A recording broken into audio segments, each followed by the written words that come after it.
It's a Thursday morning in the break room. Rochester's Classic Rock 96.5 WCMF. How's it going, buddy? Pretty good, buddy. What's going on, female buddy? Doing good, buddy. It's nice outside this morning. Balmy. 37 degrees. Going to get up into the low to mid 40s, depending on where you are. A little cloudy, but it looks like the rain's going to stay away. All right. And in fact, we don't have any precipitation scheduled until next week. Nice. Like the whole week from now. Looks like it's so we going got to a be nice dry. run. How weird was it yesterday to see the sun? Mm-hmm. It made me tired. Like I hadn't had to squint my eyes in like weeks. Oh, man, I'm exhausted from, sun. Squinting. Yeah. So it is February 1st. Oh. Yep, we made it through January. And with February 1st, Groundhog Day is tomorrow, right? I thought it was today. Is it the first or second? It's got to be around It's tomorrow. I think it's tomorrow. I mean, it doesn't matter. I It's just don't know. stupid. I was cursed about the groundhog. But along with Groundhog Day, the beginning of February means, gentlemen, we are dangerously close to Valentine's Day. Oh, yeah. It's crunch time. Yep, 13 days away. And Valentine's Day is always complicated, knowing what to get your partner. Your lover. Yeah, how much money to spend, what they want to do. What sucks this year about Valentine's Day is it is on the worst day of the week possible. Was it Wednesday? It's a Wednesday. Smack dab in the middle. You got it. It's actually a religious day. What? I think it's Ash Wednesday. Is Ash Wednesday and Is it? Valentine's Day? Could you Has that Google ever that? happened? Well, that's going to be a confusing thing for Catholics. Yep. So you can't February 14th. You got a holy day and a horny day button heads. Wow. If you are an observant I don't know why I Catholic, you can't eat meat. Any of it. For God's sakes, Put man. no meat in your mouth. It's sin. For God's sakes. You want to burn in hell? I think you're burning in hell for that anyway, Ash Wednesday or not. Oh, man, I didn't even realize Yeah, that. yeah. Holy cow.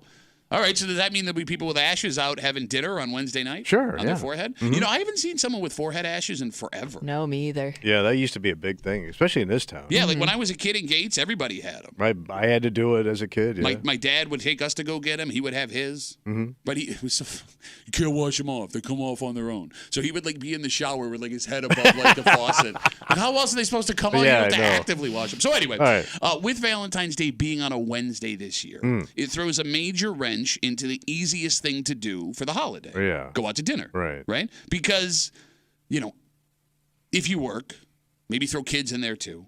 You're not going to have the time in the middle of the week to get off of work, find someone to watch the kids or keep the kids home alone, get out to have dinner, enjoy yourself, get home, and get enough sleep to be recharged for 2 more days of work for the rest of the So what do you do? Well, that's what I'm trying to figure out. Well, you move it then, right? You could go out on a Saturday. You celebrate on a Saturday or Friday. You could do that.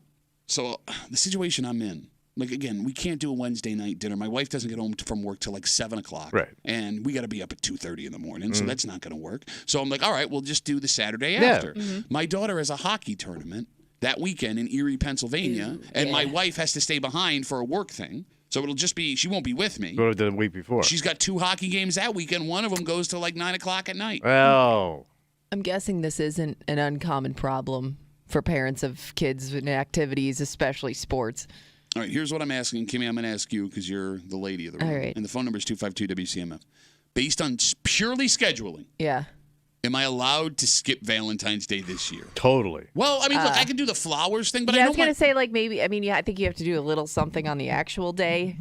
And then maybe say, let's plan something, even if it never happens. But it's never going to happen. My wife knows it's never going to happen. We're all too busy to But do yeah, something. I mean, what are you going to do? You have to. She's not going to want you to skip those things with your daughter. Well, I mean, the hockey tournaments, I can. Right. The argument's going to be, well, we could go Wednesday. We could go. Yeah, but then it's rushed, and like you said, in the back of your mind, I got to get up. Yeah. And So it's what not, are we doing? It's not going to work anyway because she's going to be just as rushed as I am. I don't want to make her like hurry through the end of her day as a doctor. What if you did something like a takeout spread, something like that? Yeah, but that sounds just like normal Wednesday. Oh. You Yeah. know what I mean? And that's what sucks But about. you could pull a move because you don't have Super Bowls next weekend. Weekend. So you Yeah. have this Sunday night. You could pull it then. Well, no, but What about it like a brunch Sunday morning? So, no, because we're going to be. You're talking about the upcoming one. Yeah. So next weekend, when the weekend before Valentine's Day, we're going to be in. Which is this weekend. Yes. Yeah. No, the weekend before Valentine's Day is a week from Sunday.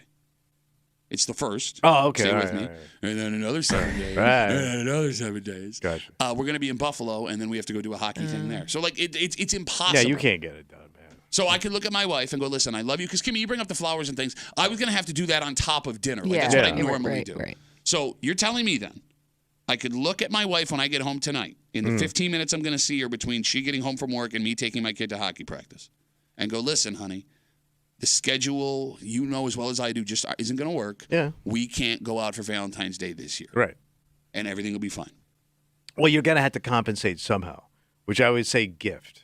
So a gift comparable to a night out. What is that? You tell me what your wife likes. Oh, my God. Thanks for all the help, Dick. No, but like... You tell me. Smirky. If you're going to drop this amount of money on a nice restaurant, make it up to her in a gift that she would like. No, because that double complicates things. Well, Like now, Is she big on desserts? What about like a special dessert? Because you said she's not getting home till late the day of Valentine's Day. Could, just do dinner and some like special dessert. my wife likes the worst desserts. Well, but you can get what she likes. No, like, but it's What? she likes like fruit tarts. Okay. You know That's what not I'm the saying? worst. No, Yeah. like they suck. Hey, you want to have dessert? Sure. How about some fruit? You want it? Hey, you want the healthiest option that sucks the hardest for dessert? You know that really good thing that everyone looks forward to because it's bad for you? Well, how about not that? Here's a tart. And, like, they're hard to find, too. And, like, my wife is also the type of dessert person who, like, wants to split dessert. Like, if I get her a tiny cake or something, she'll have 3 bites and then, like, put it away, and we'll end up throwing it out a week later. She's not a huge dessert person. She likes the champagne, right? Yeah, okay. Ooh, fancy booze. Top shelf champagne. Okay, also, again, like, But you all don't drink it.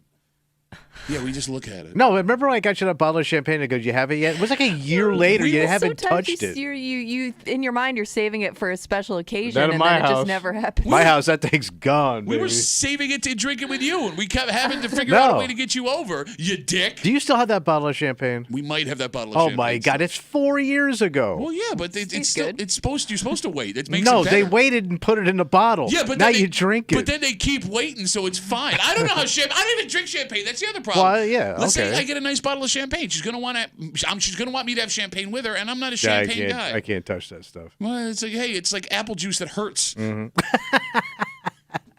252 WCMF 252-9263. Valentine's Day is on a Wednesday. I know I'm not the only one here. I got the kids. My daughter's got hockey stuff wrapping around weekends. We can't go out on a Wednesday because it's just going to be complete insanity. I don't even have reservations if I wanted to go out. It's probably too late for a Wednesday. We'll end up standing at Applebee's for an hour and a half waiting for a table. Although they do have that all-you-can-eat menu back again. Ooh, yeah, buddy.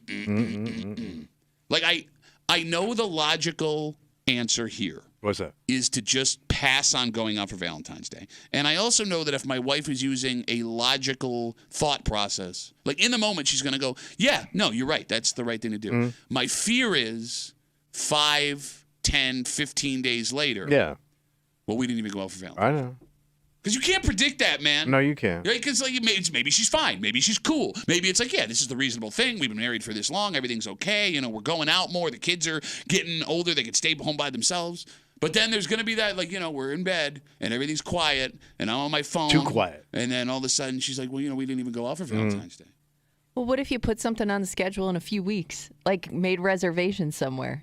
With super delayed Valentine's? Yeah, but at least like there's something coming up. What is this hockey stuff over? When Never. I'm 50. Okay, there you go. I'm sorry, go ahead. I mean, she's into fashion, right?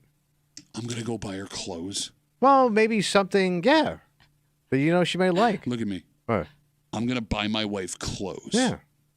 Or I don't think that ever goes the way men envision it. I'm running out of ideas. Man. You made the argument the other We're done. day. We were talking about What? lingerie and underwear. Well, you can't go dirty stuff. I understand, but if I Nice things. I don't even know what is nice. Like a Over the gown. dirty things. Over the dirty thing. Yeah. Got your pair of nice slacks. Slacks. Double knees so they don't rip up when you're doing stuff in the garden. Kimmy, your husband works a strange schedule. Yes, he does. Being a firefighter. Yeah. Do you know if he's available on Valentine's Day yet? I don't think the actual day of Valentine's Day. We usually do something the weekend after Valentine's Day if it falls in the middle of the week. Okay, so let's say something comes up there, he gets overtime, schedule doesn't work out, and he looks at you and he goes, listen, this year, I'm sorry, we just can't go out and do anything. Would that bother you? Yeah, only because our schedule's so open. You know what I Your mean? schedule's so open. Well, but I mean, we don't have kids. We don't have like weekend obligations that take up the whole weekend. So Okay. like You can make it work. Yeah, like for us to completely say that we can't do it at all, we're not trying. Yeah, that would be a dick move because, yeah, baby, I can't squeeze you in. Well, but I mean, look, things come up. Yeah. Life happens. Right, but like the fact that you don't have kids and stuff, I'm thinking, Yeah, you got to walk the dog? We could find something to do, whether it's dinner or brunch. Yeah. All right, let's say you go out to dinner, or you're on your way to dinner Saturday night. Yeah. And he's got his old school cocaine dealer / firefighter pager on. Okay. Pager goes off. He's got to go in. Yeah. Do you hold it against him then? No, I mean, work's work. Okay. So then he doesn't have to make it up to you later. Well, if we're already out at dinner. Well, you're on your way. You haven't made it yet. Oh. I mean, I would hope like we'd do something else if we didn't go to dinner at all. Sorry, baby. Fire calls. Well, here's what I don't get about you and your situation. Same with you, right? Because you're going to do something for Valentine's Day, right? Yeah. Like you guys go out with your spouses a ton. Yeah. So like you don't have anything tying you guys down. No. I would think that for you two and people that are like you two, going out for Valentine's Day doesn't matter at all because you get to do it anytime you want. True. Yeah, but I guess we'd go out somewhere where we wouldn't normally go out. You know what I mean? Arby's? Because we always end up going to like the same 3 or 4 places like right around the corner, right? Okay. So I guess we would make it a point to try something new. Why are you laughing? No, but to your point, like if you go out, you probably hit all your options. So you're just going to go back to someplace you've been to. Yeah. So like I don't understand like folks without kids that don't have crazy schedules that are like we have to go out for Valentine's Day because to me that just sounds like every Saturday. It kind of is. You're right. It's pointless. But there's a card and flowers involved, which is a little different, right? We got Facebook messages coming in. You can always get us at WCMF or the Breaking Facebook page. This is the tried and true option for every man with a tight schedule. Rich writes us, why not cook for her when she gets home from work, have it ready to go with candles and flowers on the table? I mean, sure. I mean, yeah, you got to have dinner ready. Okay, but I have dinner ready a lot. Like, it's nothing more special than what I'm normally doing. And it's not that romantic if the kids and the dog and everything else is going on around the table. Especially the dog. My basset hound won't stop barking. Right. It sounds like a table in Paris, man. Yeah. I would think you are somebody that really has to plan Valentine's Day only because you have 3 women in the house. Girls are easy. Yeah. You know, I always get them like fun little things every year. But like, you don't, like they don't go out to dinner with like no. What? I'm not your boyfriend. Your dad. Dad boyfriend? I'm your father. No, like wait a minute. No, let's not start this. Dads don't take their daughters out for Valentine's Day, do they? My father didn't do a goddamn thing for either of them. Let's not. Your father is not anyone we should use as a gauge for anything. That's not a thing. I'm gonna be. I don't have to plan another 2 dates with my daughter. I just took him to a daddy-daughter dance on Saturday. No. Is that not enough? I bleed for this family. Damn it. Why would you say that out loud? If my wife is listening, I'm going to get home tonight, and my wife's going to go, you know what Kimmy said? You know, it's a really good idea. You know, you should teach your daughters how a man treats a woman. And think about Sorry. Just God, I hate you. Just asking how it works in your house. Did your dad ever do that for you? I don't. You know what? I was just thinking about, I don't really remember my parents ever going out to dinner by themselves. Ever? It was very rare. Jinx. It was very rare. Really? Wow. Yeah, I mean, we didn't really go out to dinner a lot in general. So for them to go out specifically by themselves, I don't have a lot of memories of them doing that. Man, it's just a weird it has to be a generational thing because like I can remember my parents almost every Friday or Saturday night if they weren't having a cocktail party at the house, they were going out. Like my parents would get dressed and leave. Yeah. Even every weekend. Even my parents went out all the time to dinner. My dad went out by himself a lot. Oh, okay. All right. He had his activities. In the spirit of the family. Somebody was represented in the streets. He also had a weird schedule, though, too, where he would work nights. So I don't know. Maybe that influenced I love how Kimmy sort of back it off now. Wow, even Pat's parents went out. I'm really going to back off of this story. All right. Well, to all of you with the schedules and the Valentine's Day falling on the worst day of the week, Godspeed. Good luck. Let's hope together. Yeah. We can all work it out. We got a dynamite. You got to do something. Kind of break them for you this morning here on CMF. It's Thursday. You know what that means. No, we got to bitch it up, buddy. That's right. We got a Bitch Voice Theater coming at you just after 7 o'clock. Also just after 7 o'clock. Okay. The intentions here are good. Okay. What they did out at Gage Tyler High School, good intentions. What'd I do? It's also like knee-slapping hilarious. Oh. Because you don't want your kids doing drugs. No. You don't want your kids sneaking around and drinking. And it is on you as a parent to ensure that they are keeping themselves safe by doing a little bit of covert ops. This exhibit that was put on by a group at Gates. It's an exhibit? It's an exhibit. Informational. Oh, okay. thing. And interactive. Yeah. It's interactive. Oh, so I can walk through it Yeah, and educate myself. Yeah, you got it. We'll show you how to make sure you know where your kids are hiding things they shouldn't have. And All right. let me put it this way. I'm going to read you the headline from the story. Are you ready? Drugs in a Pringles can.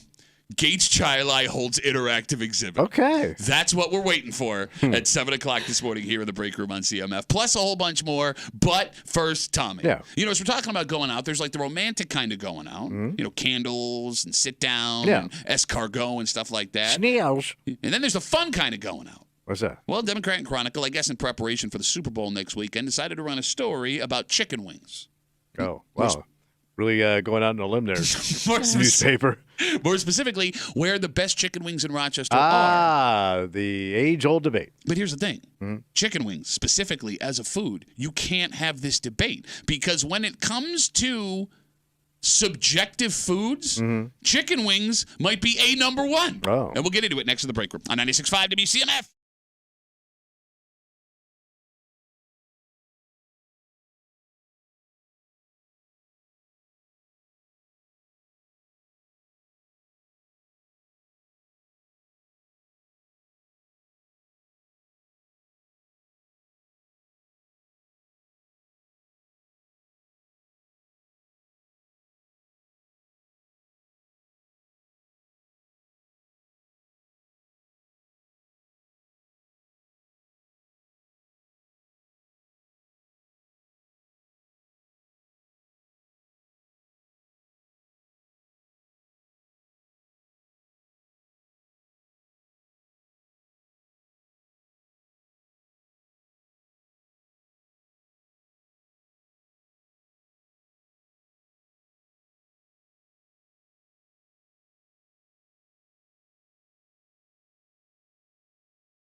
This is an argument that happens all the time in Western New York. What's that? And here's the thing. It's a pointless argument. Yeah, it is. Because the fact of the matter is, no matter where they come from, no matter what they taste like, no matter what kind of sauce they have on them, no matter how they're cooked, it's very, very, very hard to find a bad one of these. Right.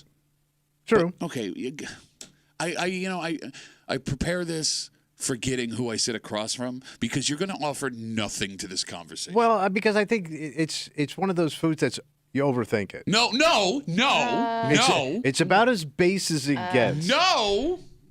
Damn it. What? Yep. You're hanging out in the break room, Rochester's Classic Rock 96.5, WCMF. Just after 6:40, 6:45, a lot of people have ring cams, security cameras at home. Yeah. And the idea is you're going to prevent crime. Catch these bastards. Yes, and if the crime does happen, oh, buddy. you got them. Well, there's been a change in one major ring cam. It was ring cam. Oh, the original. Yeah. And we'll tell you about that. And because of that, Monroe County Sheriff's Department has come up with an idea to ensure they get all the information we need.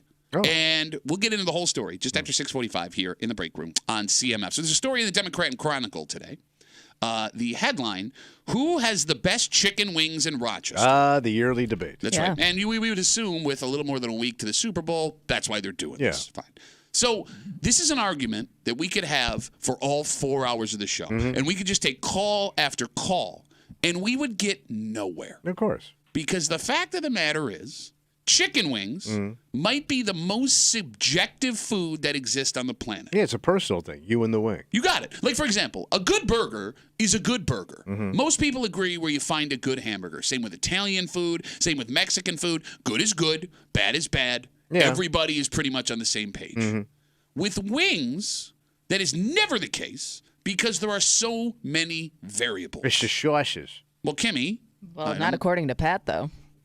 You say it doesn't need the sauce. No, I'm saying like how you prepare your wings, whether it's like straight up regular hot wings or garlic wings, or that how you prepare them. So you have there are a lot of different variations. Oh my God, there's a million. Yeah. I eat sauce with I go wings with sauce. Every other meat, you're anti-blue cheese. Yeah, you got it. Yes, but like you bring up the sauces in the different. You can have places. your teriyaki wings, and then different places have different kinds of sauces that are special to them. Yeah. Then you have the different ways the wings are prepared. Do you want them deep fried, juicy? Do you want them deep fried, extra crispy? Crispy. I like mine crispy. There are places that sell them exclusively grilled, and folks love that. There are folks that sell them exclusively baked, and people are into that. Then you have the size of the wings. Do you want a honking ass wing that takes you 5 minutes to nibble on? Or you want a smaller wing that you pop in your mouth and suck all the meat off? Oh, the drumette. Drumsticks or flats. Yeah, you got it. All of these things matter, and all of these things vary wildly depending on the place. Yeah. And then on top of that, there's more? Here in Rochester, you have your unique specialty wing places. Okay. For example, What you got?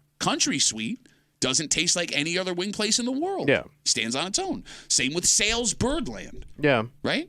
Like, you can't compare those two places to wings that you would get at a local pizza place or somewhere like Bar Bill. So the fact of the matter is, where the wings come from, with very few exceptions, don't matter. Okay. Is that a fair statement, Kimmy? Well, you're saying because it's always going to be good? There's with almost no exceptions, there's never been a time in my life where wings have shown up, I don't know where they're from, and I haven't been excited to eat them. Yeah, that's a great point. So let's say you just went down the hall and they were having pizza and wings. Yeah. And you don't know where the wings are from, but they're just standard chicken wings. Sure. Blue cheese, ranch, whatever on the side. I'm guessing people, if you're a wing person, you're going to grab that wing and eat it. Kimmy's making a face. You don't think so? You're going to pass? You are. I think though we're so spoiled by wings here that even just an average chicken wing, you're going to be like, it's okay. Okay, but how do you describe... You're not going to eat it? No, I think you'll still eat it, but Of course you afterwards will. you'll say like, it's not fill in the blank, or it's not whatever your favorite place is. When people do that with wings, I just feel like you're being a douche. Well, but So we now kind you're of do more that on to my Tommy. side. Yeah, I know. Now you're coming over to the dark side of the wing. Because there are No. some places that just haven't nailed it. I'm just saying it's a quality wing. It's just a standard sauce, hot sauce wing, deep fried. There it sits. You're saying like buffalo sauce. It's regular. Straight up. I'm saying Well, if you're a no. wing person and if you're at a place that's just serving wings and pizza at a party, you're probably going to eat that wing and you'll be fine with it. No. Now that you're saying that, Yeah, Kimmy's right. I've I don't want had to be some like you. okay wings. So you're going to pass like, on it. Okay. Like they're nothing special. Let me try this again. I don't think any fat guy can pass up any goddamn That's the wing. guy you have to impress the most with wings. Yeah, he knows his wings, bro. Yeah. He knows food and he'll eat it. Okay, let me put it this way. There ain't no fat gourmet. I'm backing away from your comments. Let me pop it in reverse. God, throw back at a drive. That's not how you go in reverse. Phone number is 252 WCMF 252-9263. Let's use the down the hall Down the example. hall. All right. So down the hall, there's a bunch of wings in a box. Celebrating pizza wing party. Yeah, okay. So, yeah, you're right. I'm not going to ask where those wings come from. I'm just going to dive into the wings. I do not care. I'm going to eat the wings. You're right, Kimmy. They may not be good wings, but my concern before I eat the wing is not where the wing comes from because there are so many good wing places. Yeah. The odds are it's going to be a good wing. And they're not that hard to make. Shut up. Whereas, Yeah. if they have a bunch of burgers in like containers down the hallway, I'm going to ask, where did this burger come from? If they have chicken parm on spaghetti in a bunch of containers down the hallway, I'm going to ask, where did this chicken parm come from? You're not going to ask where the wings came from? I'm not going to ask, no. I'm surprised. Because I would think that people are the most picky about something like that. I've had bad chicken parm in this town in a couple of places. I've had bad burgers at this town in a couple of places. I've had bad pizza in this town in a couple of places. I can't name more than 2 places, and you know I eat everywhere. Yeah. I eat in Gates Egg Grease and Henrietta Child. I can't think of more than 2 places where I've had a wing and I was like, oh, this is not good. All right, so let me say this. Let's say you go down the hall. Yeah. And they're having a pizza wing party. Okay. A celebration of something happened down the hall. Yeah. But it's not from a traditional wing place, but they look good. Okay, I'm out. Let's say they went to Walmart and they scored some pizzas. Nope. And Walmart got into the wing game. Nope, I'm out. That's Walmart. I'm out. It's the biggest global chain on the planet. They know what they're doing. No, they don't. It's Walmart. Yeah, they didn't take over the globe by accident. No, bro. baby. I want a mom and pop place that specializes in from wings. here. Yeah. So you would need a Or Wegmans Buffalo. wing. I mean, I'll eat a Wegmans Tops. wing. I don't think I've had Tops wings. Now that I'm thinking about it. Standard ass wing. Look, if my wife brought home Wegmans wings, which she does, and it bothers me, if she brought home Wegmans wings, I will eat those wings. If we are choosing a place to go, I don't want Wegmans wings. And it's weird that you think Wegmans wings are good, having never had a Wegmans wing in your Considering life. they do everything else top shelf. Oh my God, Wegmans are so great. Maybe Danny's listening right now. Maybe we can wear matching jackets and invite me in his Lamborghini. Hey man, I'm Tommy. You want to be best friends and eat your wings together, man? I know people that are so picky about their wings. That's you. That they will go, like in a pizza chain, they'll go to a specific location because they feel like that location's wings are better than the other location's wings at the exact same chain. No, but I mean, I guess what I'm getting at here, and again, we're having this discussion. It's an article in the DNC this morning, the best chicken wings in Rochester, and they go through all the lists. That's a personal preference. You get what I'm saying? Yeah. Like that's based on what you like. Is there a place in Rochester that everyone universally agrees has bad wings? Oh, I see what you're saying. I don't think like that just place known exists. to No, of have course bad not. wings. No. Because no. there's Like place- I said, the wings aren't bad. I think we're so spoiled that just like an okay wing we look at as not good. So let's say they had wings down the hall. Yeah. From a high-end restaurant. I'm out. That does normally do wings. Nope. But the chef's branching out into this new And you have to eat it with a fork and knife. High-end truffle oil wing. No, I don't want it. You ain't eating a truffle wing. I mean, I'll try it, but I know it's not going to be good. Truffle wing? It's probably delicious. Bro, they're already over $1 a wing. What is a truffle know. wing you ain't cost? paying for it. It's free. It's a party. No, I want my wings from a place that it smells like wings when I walk in. You get what I'm saying? No. Like, that doesn't sound Like appetizing. a fried piece of chicken. I want a corner store. I want a pizza place. If I want to be able to almost touch the walls of each side of the building when I reach my hands out.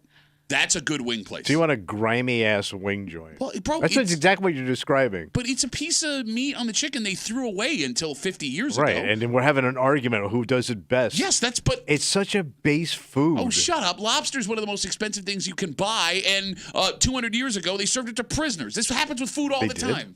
Yeah. Man. You almost want to commit a crime just for the lobster. Your mafia-ass family was probably eating them all the time down in Louisiana. Criminal-ass, mutilated family. Do you know Married anybody? 14-year-olds and running up to Ohio. Do you know anybody that's ever had gas station wings? Because like Yes. I've seen grown men like they get out, they're either at lunch or getting off work, and they will walk out of those places with the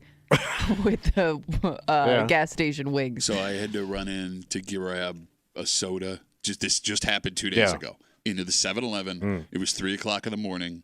and the dude in front of me was getting half a dozen freshly made 7-Eleven wings. They might be good. Oh, thank heaven. No, there's no way. I will say this. Traveling the South, some of the best lunches I ever scored were at gas stations. Southern gas stations different than northern gas I was stations. amazed at how good the food you could get, like home cook, and you could get at some of these like Louisiana, Mississippi gas stations. Well, that's how KFC started. Nothing. That was the beginning of KFC. He went town to town, almost out of the trunk of his car, giving you chicken. Yeah, and he opened up a gas station restaurant. Yeah, if you ever see an old man in a white suit in the South with chicken in his trunk, make friends with that guy. Look, we've talked or about, you'll be in that trunk. We've talked about how some of the best barbecue in town are guys that just pull out a barrel smoker and cook in a parking lot. Yeah. That's different than 7-Eleven, a multi-billion-dollar conglomerate that's going to sell me chicken wings out of an air fryer at 3 o'clock in the morning. But I'll eat their hot dogs that's spinning around on that little rotisserie thing. Yeah, it's different. It's hard to... Nah. It looks like Mitch McConnell's dong. What are you, Dennis It's hard to Miller do worse today? than Mitch McConnell's dong, I'll tell you that. Bet. Let's take one call. We've been rambling. 252-WCMF. John's got the last word on CMF. Hey, Johnny, what's up, buddy? Good morning, gentlemen and ladies. How are you doing? Good. Johnny Wings.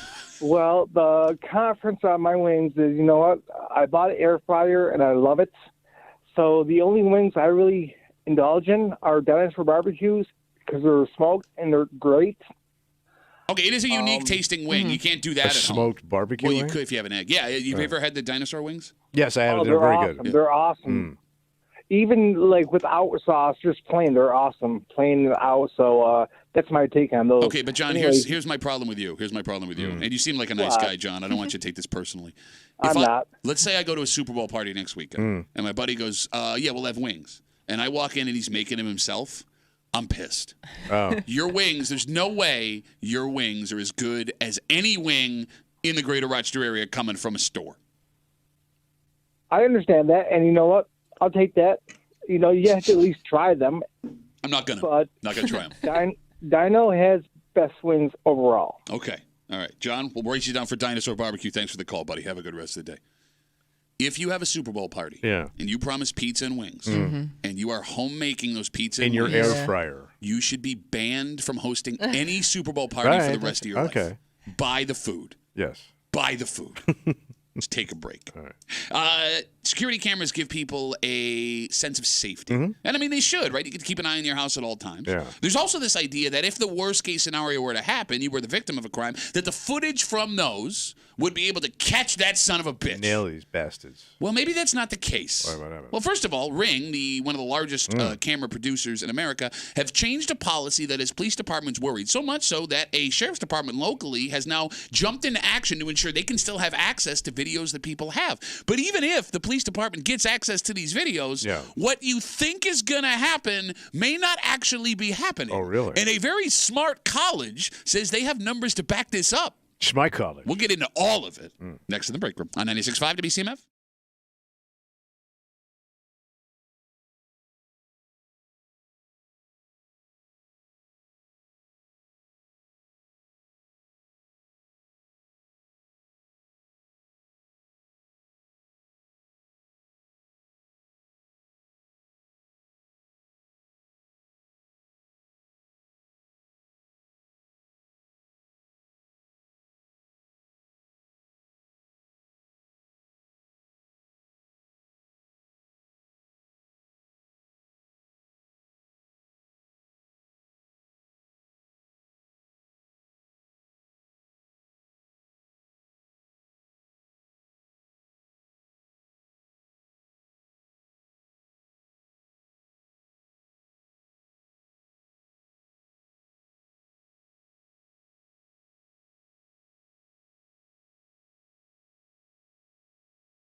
Your doorbell cameras, home security cameras, they exist to keep you safe and to stop crime, Tom. Yeah.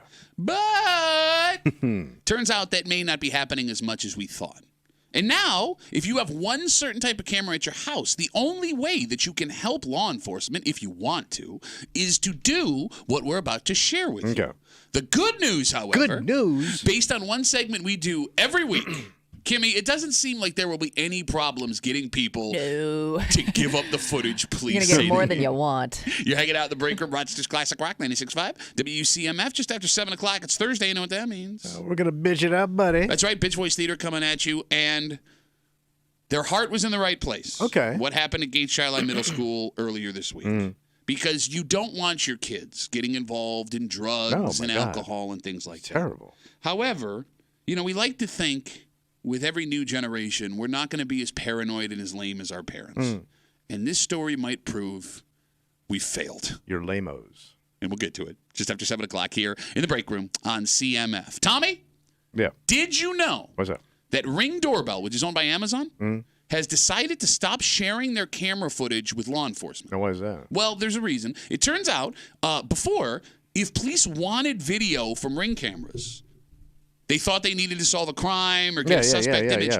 They could just reach out to Ring and completely bypass the homeowner. Oh, so Ring would give law enforcement that footage without letting the homeowner know this is what we did. Okay. And when that got out, it really pissed some people off. Okay, yeah. The biggest issue being privacy, honestly. That they can access your cameras. You got it. And all the footage. Yeah, like I don't have control over who's looking at my camera in my front yard. So after this got out and Ring was pressured, they decided to make this change. And it left police departments across the country with an issue. How do we get video if we think we need it to help solve a crime? Right. For Monroe County, there is now a solution. What are you going to do? Connect Monroe County is a new public safety program that allows deputies to request footage from users, and it's very simple. They just come up to your door and ask you to see it? No, we do knock on the door. Hello, what you got in there? I'd like your camera footage. No. There's a website. Yeah. You go register.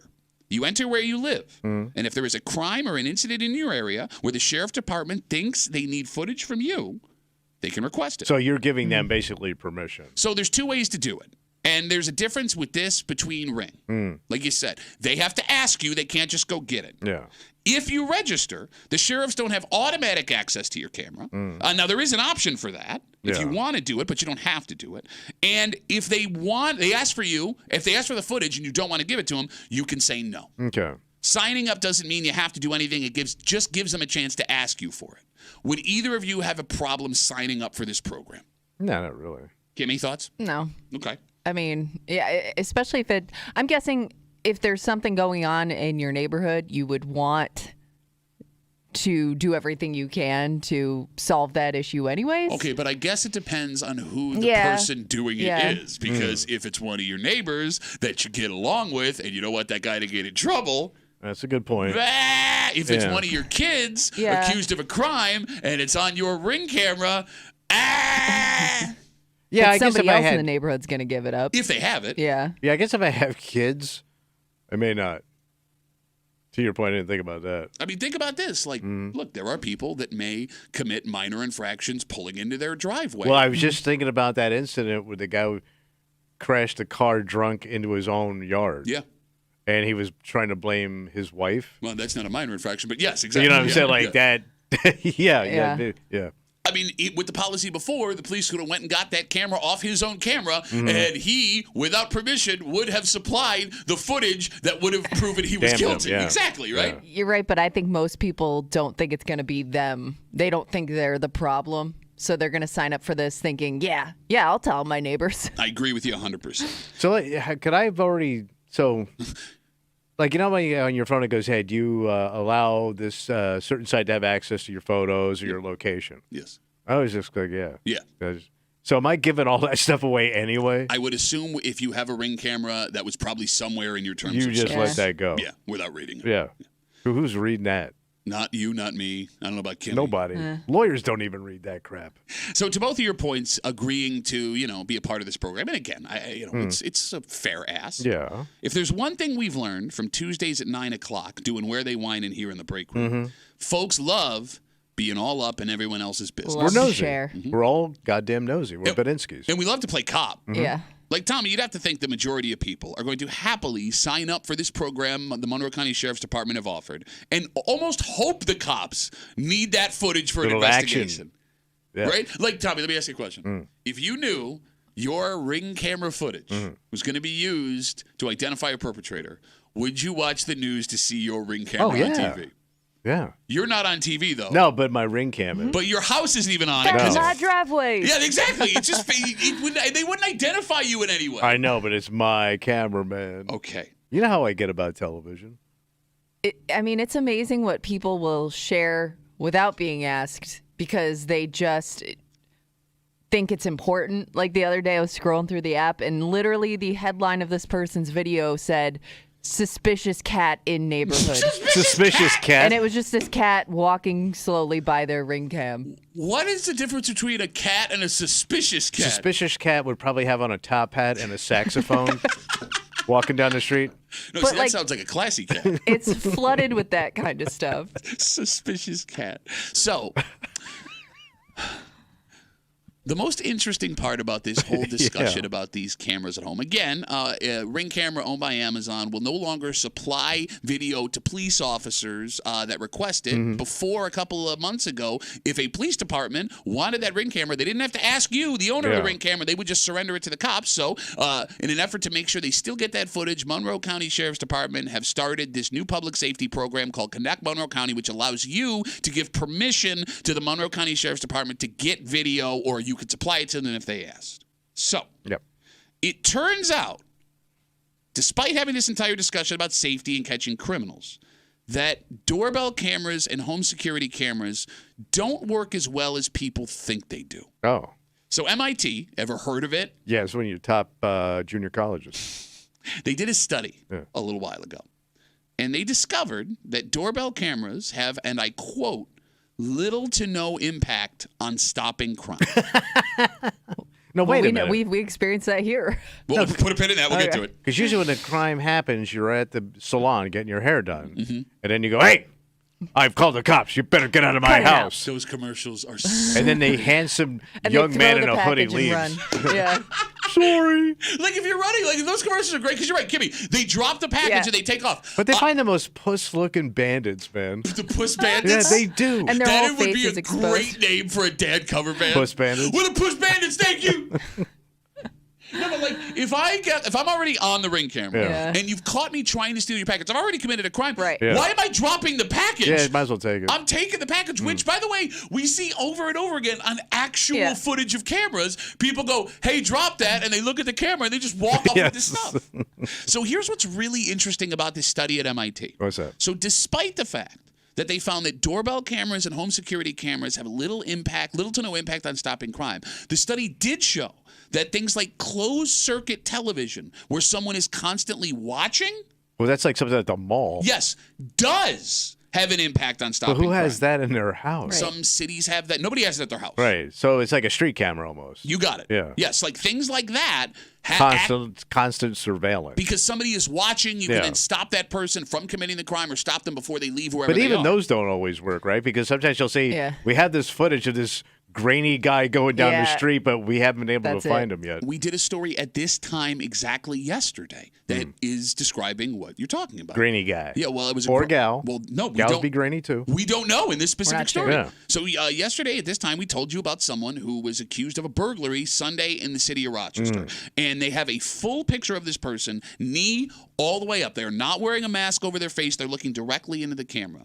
We couldn't tell if it was a man or a woman, despite the clear picture. We couldn't tell what ethnicity they were. They could be white, they could be black, they could be Latino. The only identifier on this person was that they were missing a finger, possibly two. Yeah. Yes. That was it. Yeah. And you had as clear a shot of this person as you were going to get. Mm-hmm. I can tell you the color of their eyes. I can't tell you anything else other than they might be missing fingers. And something Kimmy brought up a second ago. What's that? When it comes to the doorbell cameras and catching criminals, we had an incident here at our studio. We sure did. Somebody just came and stole the camera itself. Ripped that sucker right off the wall. We have And video. that was it. Yep. That was all they took. Yeah. Outside, the molding, just all damaged and wires hanging out. Pulled it right off. We have video of a man walking up to our camera outside our studio, looking directly in it with his clear face, putting his hand over the camera, and then the footage stops, and the camera was stolen. And that man is still at large. At large. That's so funny. I guess the hope is enough people get this person on camera where you get a clearer image of And what are you going to do at are. that point for whatever you spent on this thing? Yeah. How much energy are you going to put into that, finding my ring cam? For some people, it's the principle of the thing. Yeah, good luck with all that. You know, I don't feel safe in my house. You've committed this crime. Right. I think what people underestimate What's that? is how hard it is to get a name and an address of a person when you have their face. Because there's a couple of things that have to happen. Like, let's use a story from yesterday as an example, right? Police put out this picture of this person that burglarized his home allegedly last Sunday. That picture hits 13 Wham, 10 NBC, the Democrat and Chronicle.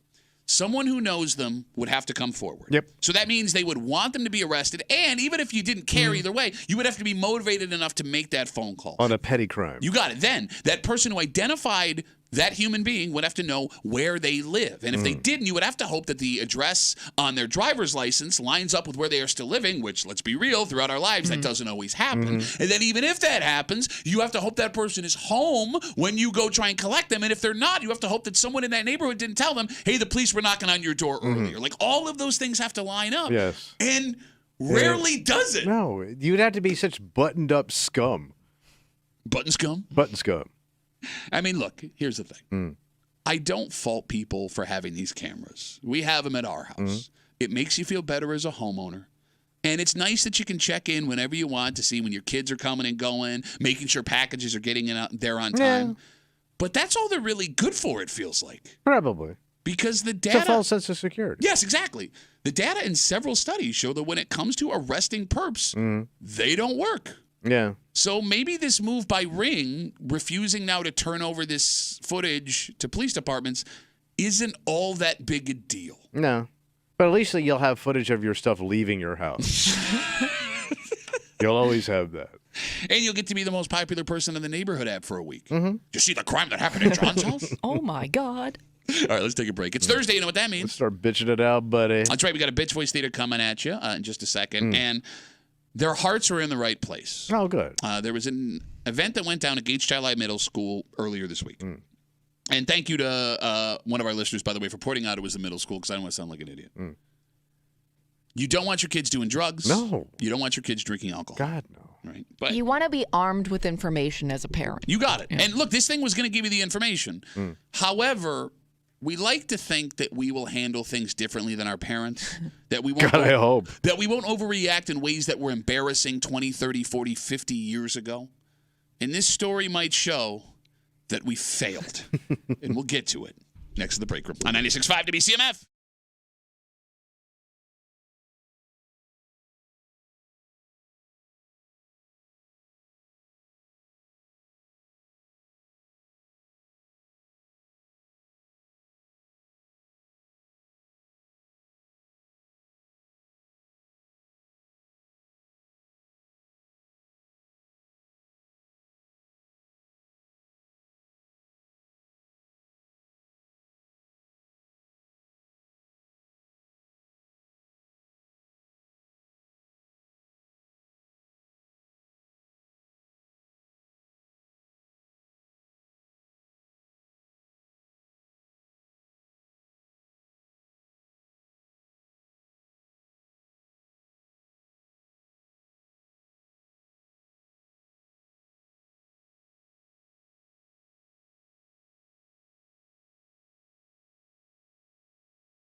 Tommy, we like to think we are past the insanity of our parents. Oh, yeah. Right? Let's hope.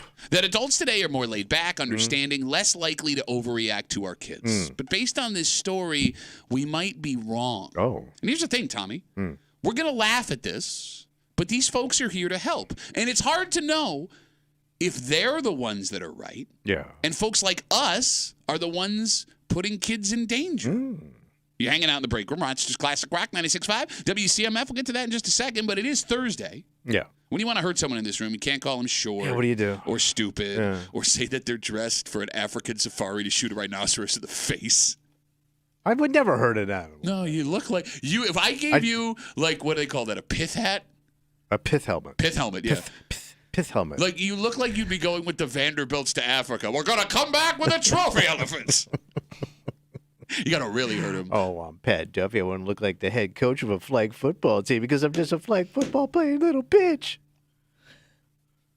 We take all your bitch voices. We run it back for you. We call it Bitch Voice Theater, and it happens now on CMF. The Break Room now presents Bitch Voice Theater, starring Thomas Muley and accompanied by Patrick Duffy. Oh, I'm Pat Duffy. I want to go down to the Lululemon store and buy me some olive green pants so I can be little olive boy when I'm doing my little kettlebell workouts because I'm just an olive green Lululemon little bitch.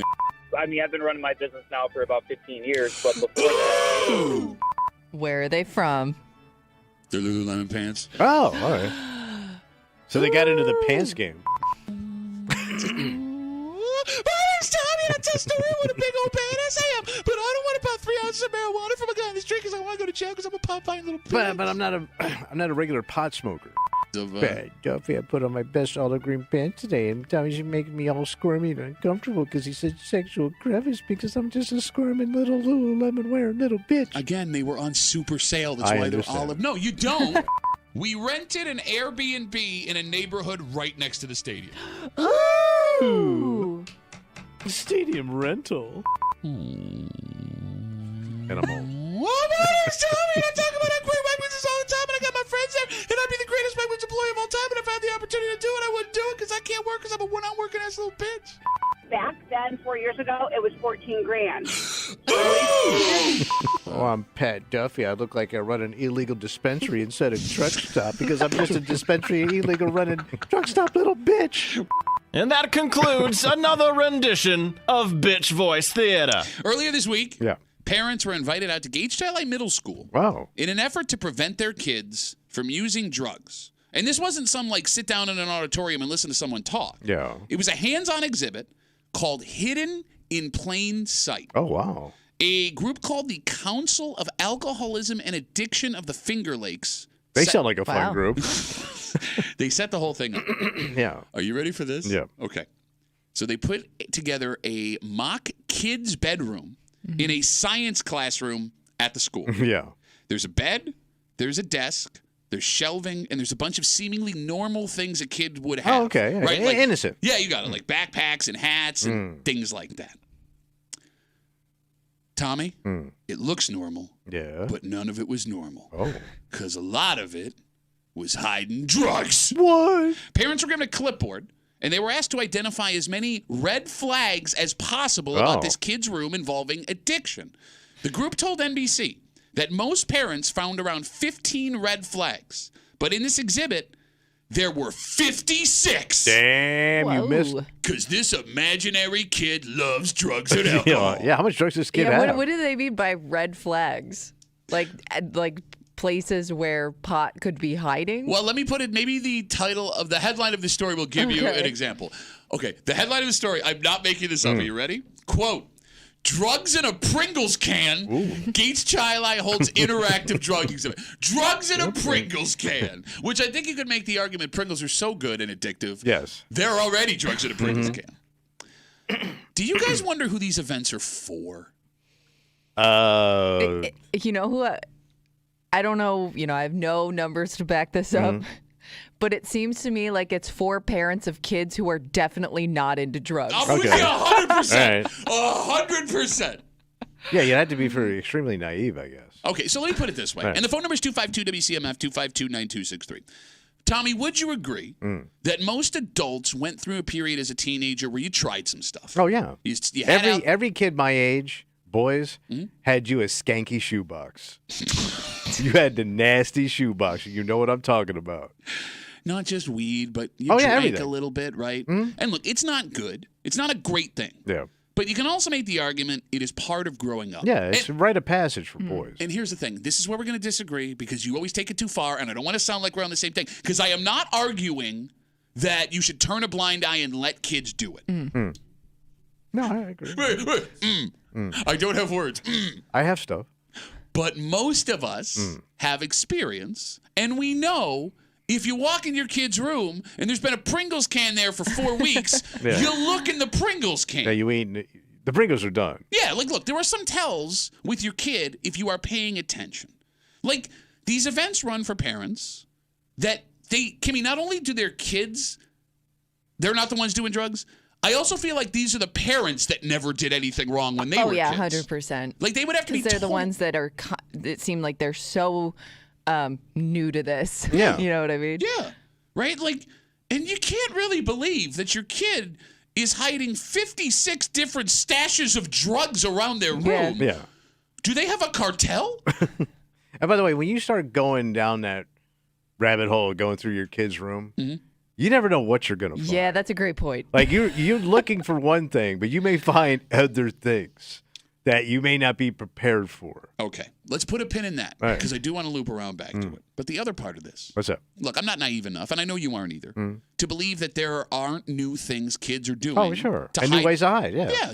Yeah, exactly. However, it is important to keep in mind that this group that put this on is also run by adults. Yes. So unless they have some teenager that is feeding them information from the inside, an undercover Gen Zer, it is hard to know how valuable this information actually is. And when I saw this story, it felt like reefer madness to me. Yeah, I mean, it probably is a little bit. Right? Like, it's a way to scare parents into believing their kids are doing all kinds of bad things. And maybe that's not the intention of this group. In fact, to the point you made earlier, they talked to the folks who ran this thing, and they sounded like they had a very open-minded approach when they discussed it with 10NBC. The guy who ran it said that this was a way to teach parents what to spot so they can have a healthy and open conversation with their kids about healthy practices. Right? And Pringles. That being said, if you're a parent that's taking a Tuesday night to walk through a fake bedroom with a clipboard to try and find all the drugs and booze. World's worst scavenger hunt. Yes. But the guy goes on talking about this, saying the group doesn't want this to be a way to train parents to spy on their kids 24/7, that you don't want to do that. Don't, like, are they saying don't go looking for it? Well, no, they're saying, like, don't spy on your kids. This is a way to just keep an eye out. Gotcha. Why should you not spy on your kids? You should spy on your kids. Okay, but you just said don't spy on your kids because you're going to find stuff you don't want to find. Well, just be prepared. Because, like, my mother went through my room all the time.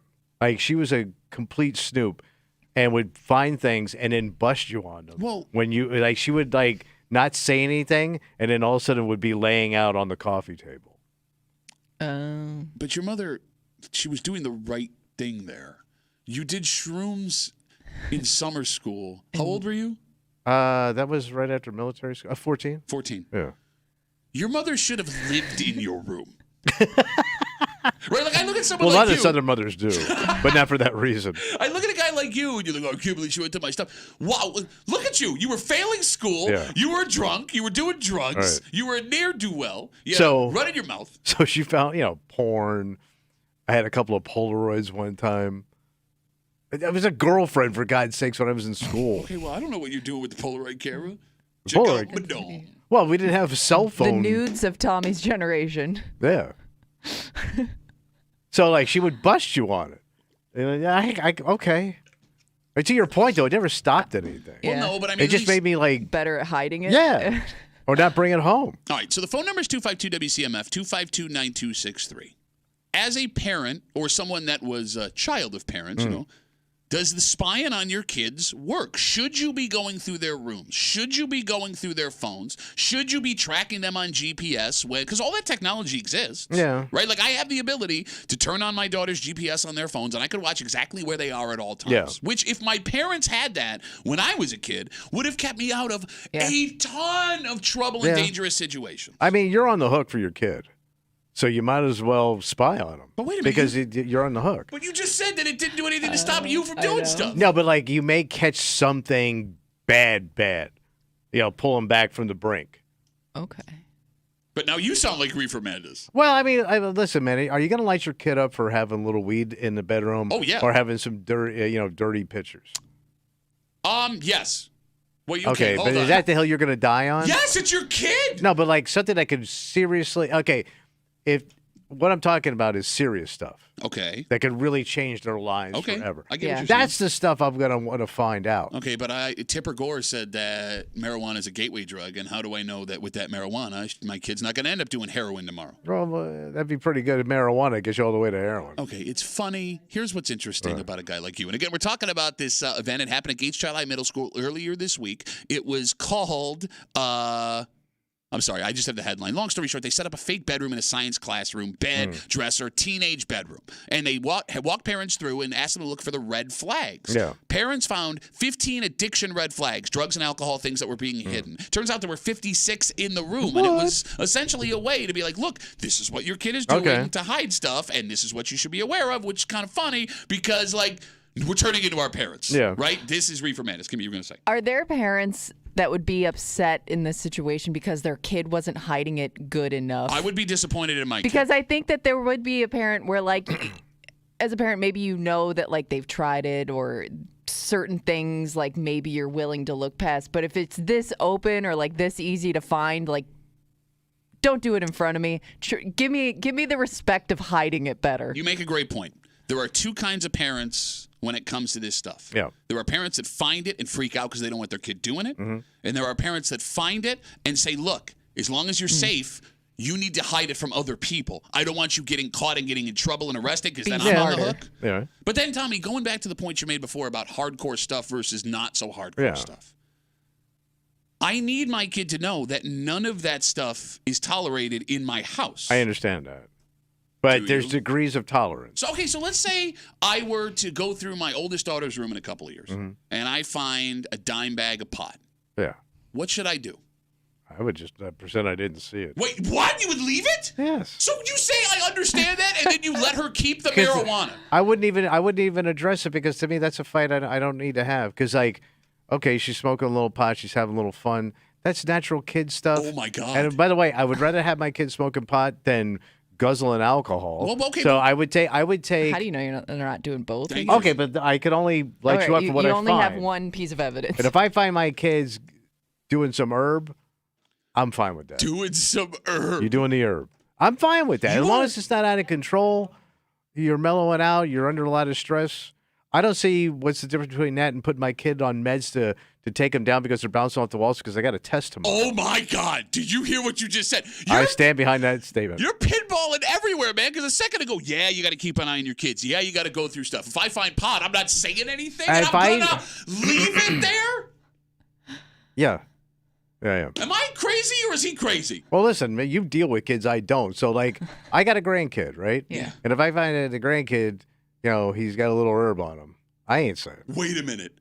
You're going to say if you find it on him, if I know he's got a little something on him, yeah. he's got a little fun in his pocket. Okay. And then his mom finds out? Or, excuse me, grandma or mom finds out and go, well, Grandpa Tommy saw it and said I could keep it. Are you out of your effing mind? Well, Grandpa Tommy's probably packing his bags right now, heading to a sunnier climate. All right, folks have been waiting. Grandpa's going south, son. You're on your own. Give me some of that pot, boy. I got a train to catch.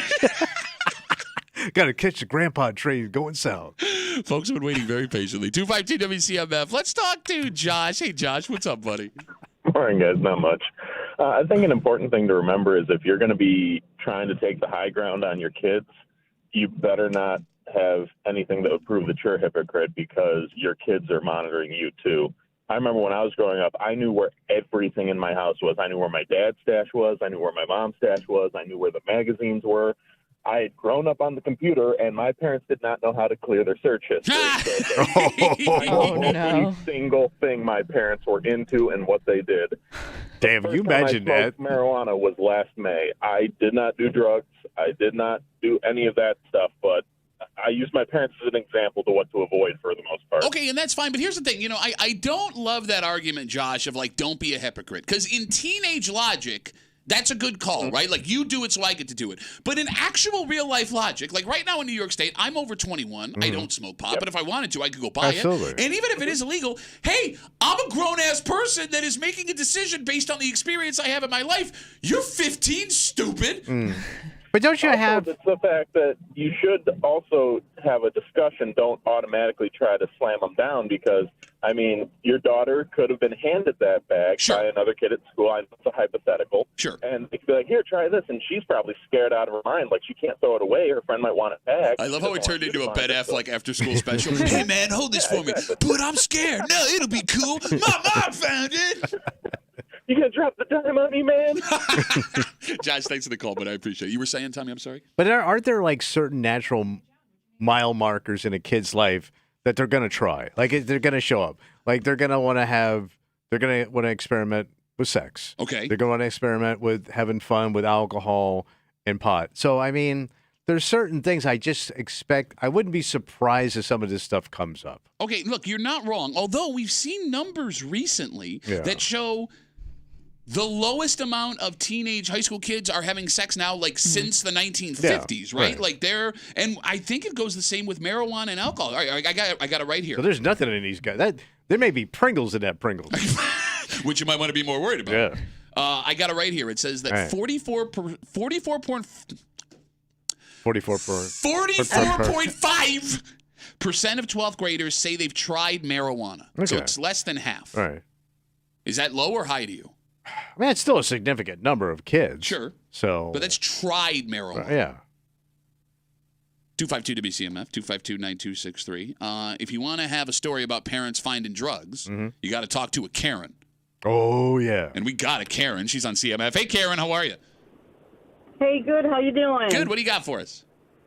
Okay, I have a story. This is the late 70s. Okay. And my Snoopy mother is looking through my room, right? What'd she find? Yeah. Yeah. And she approaches me with a vial. We used to use a film vial, the little film vial. Okay, I get what you're saying. Yeah, so what's in the vial? Yeah, What's in the vial? What's in the vial? It was a blue powder, right? And she says, what is this? What is this? What is this blue powder? It was broken eyeshadow. That'll get you wasted, bro. She missed the stash.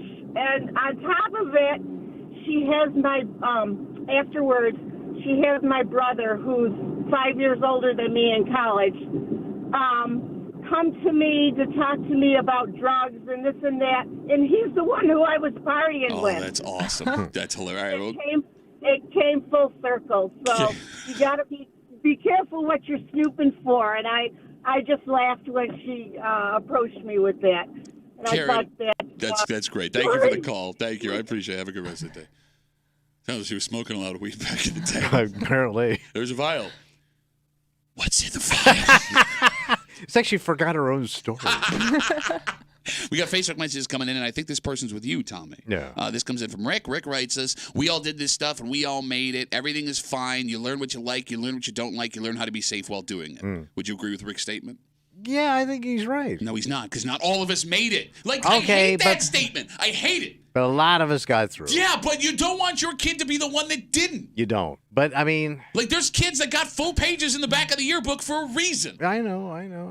We all made it. Well, I'm here, so it's probably fine. I never had the worst luck possible, or I had the best luck in the world while doing the most dangerous stuff, so okay, it's good. But what do you do? I mean, you can't run a prison camp either. I mean, you have to let the kid experiment a little bit and get some bumps and bruises, right? Let's take one more call. All right. 252-WCMF, 252-9263. This has now become the Tommy Muley Let Your Kids Do Drugs Hour. I'm going to be the coolest grandparent of all time. You're going to be divorced immediately. But cool. Joe, you got the last word on CMF. How are you, buddy? Hey, guys. Good morning. The kids of today, Duff, have lost the best place that we used to hide our weed. Where's that? In today's world, they got the 20-foot ceilings in the house. Back in the day, we had the drop-down ceiling. Oh, yeah. So mom's up in the room filing through the sock drawer, and I'm popping a panel in her dining room and heading out the door with an ounce a week. I forgot the false ceilings. So I had a friend whose parents just moved out of their childhood house and found like bottles and beers and a whole bunch of stuff in those drop-down ceilings that were from like 20 years ago. That actually says a lot to the material they use in those drop-down ceilings. Then. Good asbestos. Yeah. Was strong. Well, you figure you got 25 tiles on the ceiling, Duff. What are the chances of her picking the right tile, even if she found the place? Well, I'm just saying, after all the years of that vodka sitting on top of the tile, it's coming through. I would have thought it would come through the ceiling. Yeah. Right? True. No vodka, Duff. Just ounces of green, buddy. Joe, thanks for the call, buddy. Have a good rest of the day. We'll end with this. What's that? While I agree with you. I'll say we're good. While I agree with you that we shouldn't have the Reagan, Dare, war on drugs attitude that our parents had. Think about your buddies back in high school. Oh, yeah. Your stupid buddies. Yeah. Those kids still exist. Yeah. And your kid might know them. Mm-hmm. So if you remember what the dumbest kids you knew in high school did with drugs and alcohol, keep in mind they're still doing it. Yeah, but is there a new dumb? Like, I know what dumb was in the 70s, but now has dumb been advanced so much that I wouldn't recognize the new dumb? You're the one bitching about kids eating Tide Pods. You tell me. All right, well, that kid you know is dumb. If he has detergent in his mouth, he's the dumb kid. All right, let's take a break. There was a fire way east of us that we're going to tell you about here. And, normally a fire story, not that big a deal. Yeah, it's way out. It happens all the time. However, this man is in some trouble. It doesn't sound like he did anything wrong. It doesn't sound like he could have prevented this from happening. Why is he in trouble? Well, one little detail means it's not with the authorities either. That someone, when they get home, is going to blame him for everything. And we'll get into it next to the break room on 96.5 WCMF.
The important thing here, what's that? Everyone is safe. Mm-hmm. But that might not bring solace to a man in our area who had to make a phone call yesterday. Oh. Because when you are responsible for keeping things held together at home, anything that goes wrong, even if it's not your fault, will be a major problem. Okay. Something that this man hopefully doesn't have to find out the hard way.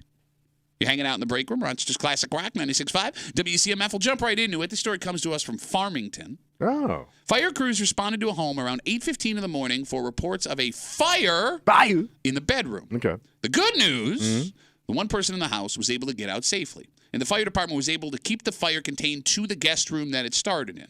But chief out that way says the home will need to be repaired and that there was some smoke damage in other parts of the house. Sucks. There is something else in this story on 13 Wham that knocks it in a totally different direction. What at? Well, you might be wondering why only one person was in a home time of fire, 8:15 in the morning. It's a weird time. Yeah. According to police, the homeowner who got out safely also has a wife who was out of town at the time. Okay. So he's home, she out of town. His house caught on fire while he was home alone, and she was out of town. Okay. Kimmy made the appropriate noise for where this is going. So here's the thing. There is nothing in this story that suggests that this man did anything wrong or anything to cause the fire. But that might not matter because on the rare occasion that you, as a man, are left alone with the house while your partner is out of town, anything that goes wrong is 100% your fault. Yes. Because you did not prevent it from happening. Well, they may have even made a joke on their way out, like, don't let the house burn down. Oh, honey, have fun in Tulsa. And here's the thing, Tommy. If your partner was at the house when this happened, they would have definitely kept the bad thing from affecting your life. Yeah, they go into superhero mode. Every single married man has a story. 252-WCMF, 252-9263. It's almost like the universe conspires against us, Tommy. They wait for our ladies to leave the house, and then here come the lightning bolts. And what sucks the most about this What's that? is the irrational belief you ladies seem to have. Because, Tommy, the life you've lived, you know, sometimes bad things just happen. Yeah, you're not ready. You can't control. It's called a surprise. But if it happens when they're not there, it had to be something you did to cause it. Yes. Or something you didn't do to prevent it from happening.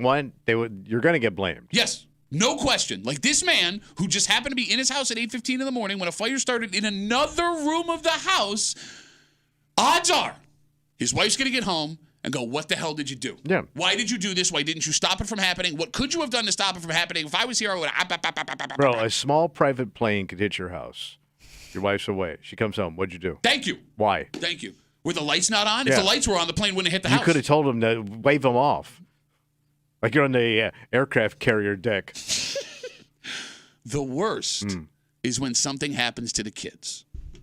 Oh, well, that's like, then you're really screwed. And here's the thing, Tommy. When it happens, it's always just normal kid stuff, right? Like something happens that would have happened had she been there or not. Yeah. But the issue becomes twofold with the kids when she's not there. One, because it gets blown way out of proportion because the kid wants mommy to be there. They want to be comforted. And two, because mom can't be there and see everything is okay, she is way more panicked than she would be if she was just sitting in the living room watching what was going on. Because you were dad jackass. Exactly. Which, by the way, no. But here's the thing. I heard your voice. You think dad's your dad jackass when kids get hurt when mom's not there. Well, things, What side are you on, man? Trying to be cool dad. What side are you on? Next thing you know, we got a go-kart in the basement.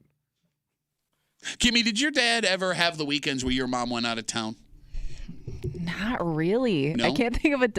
There weren't a lot of times when we were home alone with my dad. Because my mom never really took a vacation by herself or anything. So my mom would go on these retreats with her friends. Okay. She needed it. Big time. But my dad would be responsible for all four of us. Oh my God, that's major dad jackasses. Something awful always happened. Always happened. And to credit my father, it was never his fault. No. It was always just, boys rolling around the living room, something happens where something hits the house. I broke a window while my mom was out of town one time. And my dad deserves a lot of blame for a lot of things. Okay. But he didn't deserve the blame for that. It was not his fault. Yeah. 252-WCMF, 252-9263. Like I said, Every married man has a story when their wife, girlfriend, whatever, goes out of town and something terrible happens. And Johnny's on CMF. Hey, Johnny, how are you, buddy? Hey, I'm great. My then fiance, now ex-wife, was out of town and her dog died. Oh, wait, while you were there? Oh, on my lap. On your watch, on your lap. Oh, my God. Yeah, it was pretty bad. Oh. He started vomiting blood, and I had to call her. She tried to have me wait for her to fly home. The thing was dying, so I had to take it in and put How many it hot down. pockets did it have? Exactly. Yeah, I had to put it in a cardboard casket and bring it home so she could say goodbye. Oh, my God. Wow. That's the worst, Wait, man. I mean, it's not the worst, but it's a bad one. Was it like, was it an older dog? Like, was this super unexpected? He was older, but he didn't show any signs when she left. Did you ever figure out why? No, I have no idea. That's even worse, though, because now it's a mystery, you know? Yeah, it was pretty bad. Johnny, did she blame you? Not directly. She wasn't very happy. Well, yeah, dog died, Johnny. I mean, you know, I know she's your ex-wife, but a little sympathy would be nice. Yeah, it was an old dog. Come on, get over it. Get a new one. Get over it. We'll get you a new dog. It's fine. I cleaned the blood off the carpet. Oh, man. Goodbye. Johnny, have a good rest of the day. That's a nightmare, man. So let's talk about that. Like when it comes to this story again with this fire out in Farmington where a man whose wife is out of town, fire happens in the house, doesn't seem like it was his fault at all, the dog dying or getting sick while she's gone. Do you tell your wife while she's out of town what happened, or do you wait for her to get home? Depends. I mean, if she doesn't need to know, why ruin somebody's day? Okay. You know what I mean? Especially if it's a vacation, like your mom just wants to get away for a few days. Yeah. If she doesn't need to know, wait, because you just ruined her vacation. So you're telling me, all right, let's use the fire as an example, right? Fire in the house, everything was contained in one room. There is some smoke damage. There's stuff to deal with. Are you calling your wife then, or are you telling her on the ride home from the airport? Fire in the house, I gotta give her a heads up. So that one I have to. Yeah, she might she's gonna find out. Yeah. Yeah, I mean the house is ruined. That one I gotta do. Kimmy, would you want to know, let's say you're out of town, your husband's at home. Yeah. Fire in the house. Yeah. They put it out. It's one room. Everything's okay. A little bit of smoke damage. Would you want to know in the moment, or would you want to wait till you got home? I think I'd want to know only because I can't imagine what my reaction would be coming home to that big of a disaster. Well, he's going to tell you when you're driving home. You're not going to walk into it. He's going to get you in the car. All right, honey. Okay, listen, driving home, happened. sure. Yeah, I'll have time to process it. Okay. It's not going to be like a surprise when I get there. So when my parents used to take a vacation by themselves every year, so I remember they did a big one, Acapulco, New Mexico. Ooh. Or Mexico. No, sorry, not the New Mexico. No, it was New Acapulco. They couldn't afford the good one, so they go to the fancy, where Sinatra goes on vacation. It was like a big vacation for them, right? So my grandmother comes in, and we lived in Jersey. I'm a little kid, and it's wintertime, and my dad had a tractor. He bought it Sears, like a medium-sized tractor for the yard, right? So the kids were all driving. I wasn't, but my brothers and sisters were. My sister got a hold of the tractor and crashed it into we had a fireplace, pit, barbecue thing, all made out of brick in the backyard. Old school, but a whole big barbecue pit made out of brick. Okay. She crashed it into it and crushed it. And we couldn't even get the tractor out of there. So my grandmother didn't say anything, obviously, because how you getting a hold of them? Sure. So parents come home. My father comes home, gets a beer out of the fridge, looks out the back window, and his fire pit and his tractor are destroyed. They didn't even tell him before they walked in the door? My grandmother didn't say a word, man. Oh, my God. Didn't say a word. But if you would have called him in the middle of his vacation, listen, there's nothing you can do. Right. It's gone. Right. And you had the bank to fix it. So let it go. Look, I'm with you, but you are rolling the dice waiting to tell because there are people who think they want to know right at that moment until they know in the moment and they're actually pissed. But, car dents, flat tires, a dent, a scratch, a small contained fire, medium amount of gunfire. What makes this whole thing even more frustrating, again, talking about when something terrible happens when your wife or girlfriend is out of town, there is a massive double standard. Yeah. Because freak things, accident, bad stuff, when we men go out of town, they happen too. Yeah. You get what I'm saying? Right. So when we're home alone, it's our fault the bad thing happened because we weren't there to be the adult. Yep. And when they're home alone, and the bad thing happens. It's also our fault because we weren't there to keep the bad thing from happening and be the man of the house. And you know I'm right, Kimmy. You know I'm right. Women are off the hook for all of it. Are you kidding me, man? I grew up in a much different environment. Well, it's changed, man. No, because it's always been this way. No, I mean, I don't know. Because even if my dad came home and did something or broke it himself, it would be my mom's fault because she put it there. Well, let me put it to you this. If my wife does something physical and around the house and gets hurt, the first thing people are going to go, why do you let him do that? He should have not let him do that. Yep. If I do the same thing, idiot, should have known what he was doing. Didn't read the instructions. Rush job. 100%. Should have paid somebody to do it. Preach, brother. Yeah. Preach. I would love to be in that rocking chair. Preach in your turtleneck and shacket. We got a ton of Facebook messages coming in. Like I said, every married man has a story about this. Drew writes us, my 5-year-old at the time broke her wrist at gymnastics while my wife was at a reunion. Total accident I wasn't involved in. Our daughter was fine. She sent her mother over to stay the last 2 nights to make sure nothing else happened. God, that's such an overreaction, man. It's not even the guy's fault. You actually took her to gymnastics class. Oh, Drew, but think about this, man. Like the recovery she was worried about? It just says nothing else bad happened. Think about that. Yeah. You can't even say anything because your kid does have a broken wrist. But now and basically your fatherhood has been confiscated by your mother-in-law. Yeah, but wait a minute. Why is she a better parent than I? I would be out of my effing mind, but you can't say nothing. No. Can't say nothing. No, that's a turd sandwich you just got to eat. Oh, and grin. Drew. Oh. We got more dog stories coming in. Rich writes us, my ex-wife went on a trip with her sisters and forgot to lock the doggy door. They have locks? I didn't know that. Is that swing door in the bottom? She says doggy door. Before she left for the airport, our dog got out and was hit by a car. He survived, but she blamed me for what happened, even though she was the last one out of the house, and I was the one that rushed home to save the dog. It's still your fault because they can't accept blame. You know what's funny? Yeah. With the 2 dog stories, both of them ex-wives. Johnny that called and Rich that just wrote us. Yeah. All right, so I guess the moral of the story is never let your wife go out of town without you. No, everybody stay home. All right, they say the happiest people are the most optimistic. Yeah, they live the longest too, right? Well, okay, in that case, then these people that we're going to tell you about are the happiest and healthiest people. However, what they believe isn't true. At least I don't think it's true. Okay, but it gives them hope. Well, I know you're not going to think it's true. In fact, when you hear this number I'm going to read you, you are going to laugh out loud. No, I'm cool, man. Well, like, guys your age always say, back when I was in good shape or back when I was a kid when my body could do these things. Turns out not everyone believes the things you and your buddies believe. Oh. And we'll tell you about it next to the break room on 96.5 WCMF.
Got to be an optimist, Tommy.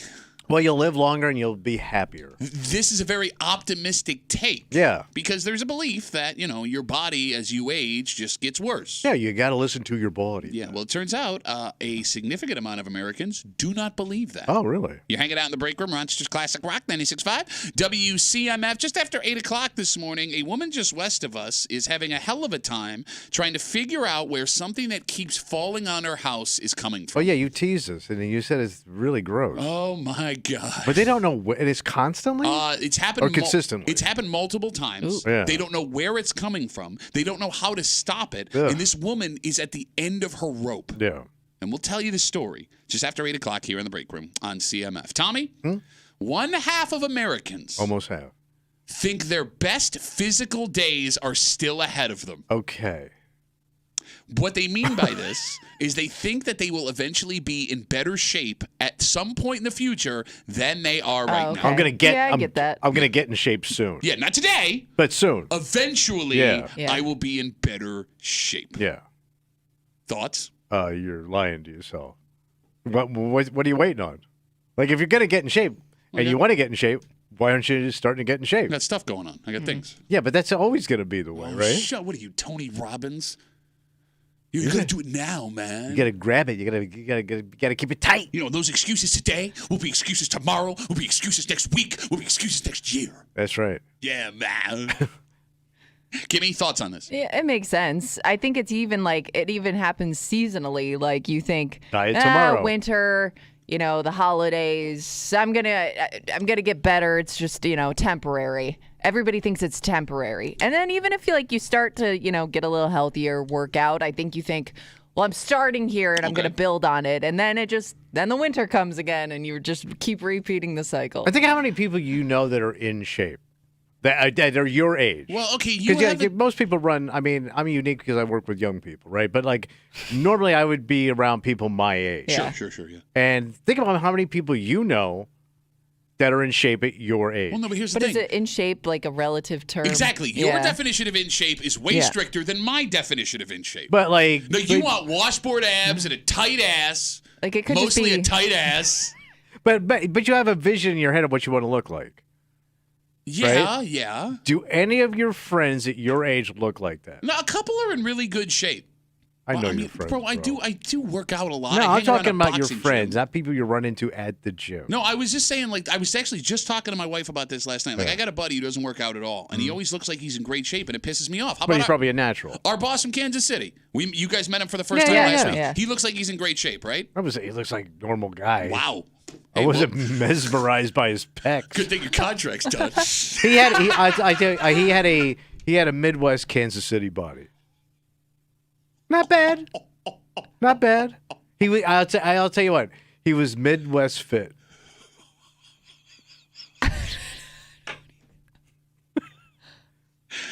If that guy worked at our building and wasn't in Kansas City, you'd be sitting there going, "Yeah, no, great shape, great shape, great shape, look at him, great shape." No, but I think people are, I mean, you're just lying to yourself. Okay. Because you're not going to get in shape. All right, well, let's figure it out here. Mm-hmm. All right, Kimmy, I'll ask you this. Yeah. With the idea that 1/2 of Americans believe they will be, 1/2 of Americans will be in better shape at some point in their lives. Do you think in the future you will be in better shape than you are right now? Yeah, I think everybody thinks that about themselves. Because I always think well, I'm going to step up my workouts come summertime. Yeah. So there's always that goal, even if you never achieve it. Man, you got really quiet, Shaq and Steve. What happened? Steve. Where'd you go, tough But guy? again, when I think of in shape, I know I'm not going to be a freaking bodybuilder, right? In shape for me. Well, you need a body for that, don't you? In shape for me. You got to bring your body.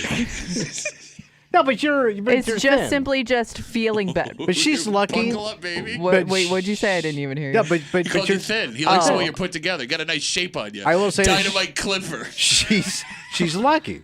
Why is that? Because we know her family and they don't have a weight problem. Okay. We do. Both of our families are blubbery busted. What the hell, man? Blubbery busted. Both of our families carry the chub. Right? So you and I got to fight that history of chub. Worst Beatles song of all time. What's that? You gotta carry that chub. Carry that chub a long way. No, but she's lucky. She doesn't. Her family doesn't seem to have a weight problem. But my family also, they work out a lot. I'm trying to give you a compliment. No, I know, I'm saying like they do keep up. It's not like that's natural. You know what I mean? Coward ass bitch, you want to kill her? No, you're fit, in great shape, man. They are in good shape. She's fat. Kimmy's in the room. Old man wave. You're in great shape. Do you think Kimmy's going to be in better shape than she is now in the future? I think she's in great shape. No, that's not the question. The question is not if she's in great shape. The question is, will she eventually be in better shape than she is now? Based on her family history, yes. Because to her point, her father stayed in shape. She's got a good-looking mama. Brother's probably a good-looking kid. You've met her brother. Yeah, you have. Barely. No, but I mean, she's on the right path. Like, okay, she was like one of these people, fitness-wise. She was born on third base. You and I are a couple of fat-ass dugout boys. No, he's not giving you credit. He's insulting you. He's saying that we had to work harder for it. That's You a just compliment we did from him. But we did. But you know how fast you and I can gain weight. Yeah, it sucks. Yeah, we fear the snack aisle. Fear the snack. Right? Put that on a T-shirt, sell it in the rock shop. No, look, I'm with you 100%. All right, let me ask you this then. Big Mouth, do you believe in the future at some point you will be in better shape than you are right now? Not at my age, no. So you think you're done? It's all downhill from here? Yeah. Okay, that's good. Yeah. I mean, yeah, it's 64. What am I? And by the way, I have no. What's the point? Well, no, I mean, you could go to a I doctor. really want a nice, sexy casket. You could go to a doctor's appointment, and the doctor could say you have to fix X, Y, Z. You got some kind of health issues, and you would be forced to do it. Well, you're a guy who follows those directions. Okay, if my hands were forced, then yeah. But maybe that's why, and this goes for everybody. 20, Well, health 30, scares. 40, 50. Yeah. Health scares will push a guy in his 50s to cut out some blubby. But there are a couple of points in your life where naturally you want to get in better shape. Like, for example, both men and women, when you have kids, maybe in your late 20s, early 30s, right? I want to live to see my kids. Yeah. There's that, and you put on weight from not only the pregnancy, but You're just not paying attention to yourself. Exactly. Yeah. So, okay, I want to get in better shape. If you're in your 30s at that point, you probably will get in better shape at some point than you are now. In your 40s or 50s, when you start to look in the mirror and you see, look, it may not be a remarkable difference, but you may get in better shape, and then you bring up the health scares. Yeah. I don't think that it's an out-of-the-way crazy thought for one half Americans to believe at some point in the future they will be in better shape. But here's the problem. The older you get, the harder it is to get your body to do what you wanted to do. Like, if what worked for you in your 20s and 30s ain't going to work for you in your 50s and 60s. Sure. So if you want to go back and do your old high school football workout at 55, you're going to die on your weight bench. You are. For God's sakes, man. You are. It's just the way it goes. You've seen those guys at the gym my age that are like trying to push through it. They look great. The weights are all over the place. They look fantastic. The veins are just popping out of their cherry tomato heads. To your point, though, yes, you may not, be able to do the same workouts, but I would think there's more motivation at an older age to get in shape because of those health scares or things that you're trying to prevent because you read something. Okay, but I think there's a balance between two things throughout your whole life. Yeah. Like when you're a kid, the motivation is lower because it's not as hard to stay in shape, right? So you're right, Kimmy. In my 40s, 50s, 60s, the motivation is higher, but the effort takes more, right? Yeah, So you're measuring the motivation versus how hard it's going to be to get to where I want to be. And let's be real, man. Most of us look for the path of least resistance. And here's the other problem with your whole concept. Okay. Because we're talking mostly about exercise, physical fitness. Yeah, right? physical fitness and diet, yes. Diet is the one that I think brings people down the fastest, not getting after it, getting back on the track, taking a power walk, all that stuff. It's going to be that diet. You're right. Because your diet only fails about 2 hours a day. Put that. You know what I'm talking about. Look, you hit it all day good, but around 7 o'clock, You want that snack? something's talking to you, and it ain't your wife. But here's the thing, man. If you're spending 24 hours a day eating bad and you get it down to 2 hours a day, that's still an improvement. It is, but it may not get you where you want to be. Man. Let's take a break. All right. This poor woman. What happened? Look, here's the thing. She's so upset about this story involving her home west of us. Oh, she lost her home? No, she didn't lose it. In fact, it's easier to find now with all the spots on it. Oh. But Ugh. She looked into a camera and said, "This is not funny. No one should be laughing." Do they know what it actually is at least? They know what it is, but they don't know where it's coming from. Where it's coming from, and why specifically it keeps landing on her house. Bullseye after bullseye. Yeah, and she looked into the camera of this news station and she said, "This is not funny." And she's wrong, because this is hilarious, because it's not happening to us. Yeah. But when you find out poor thing. what this woman's home continues to get hit with from the sky, next to the break room, 96.5 WCMF.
There are things we expect to fall out of the sky. Yeah. Snow, rain, hell, even a meteor, though rare, can happen.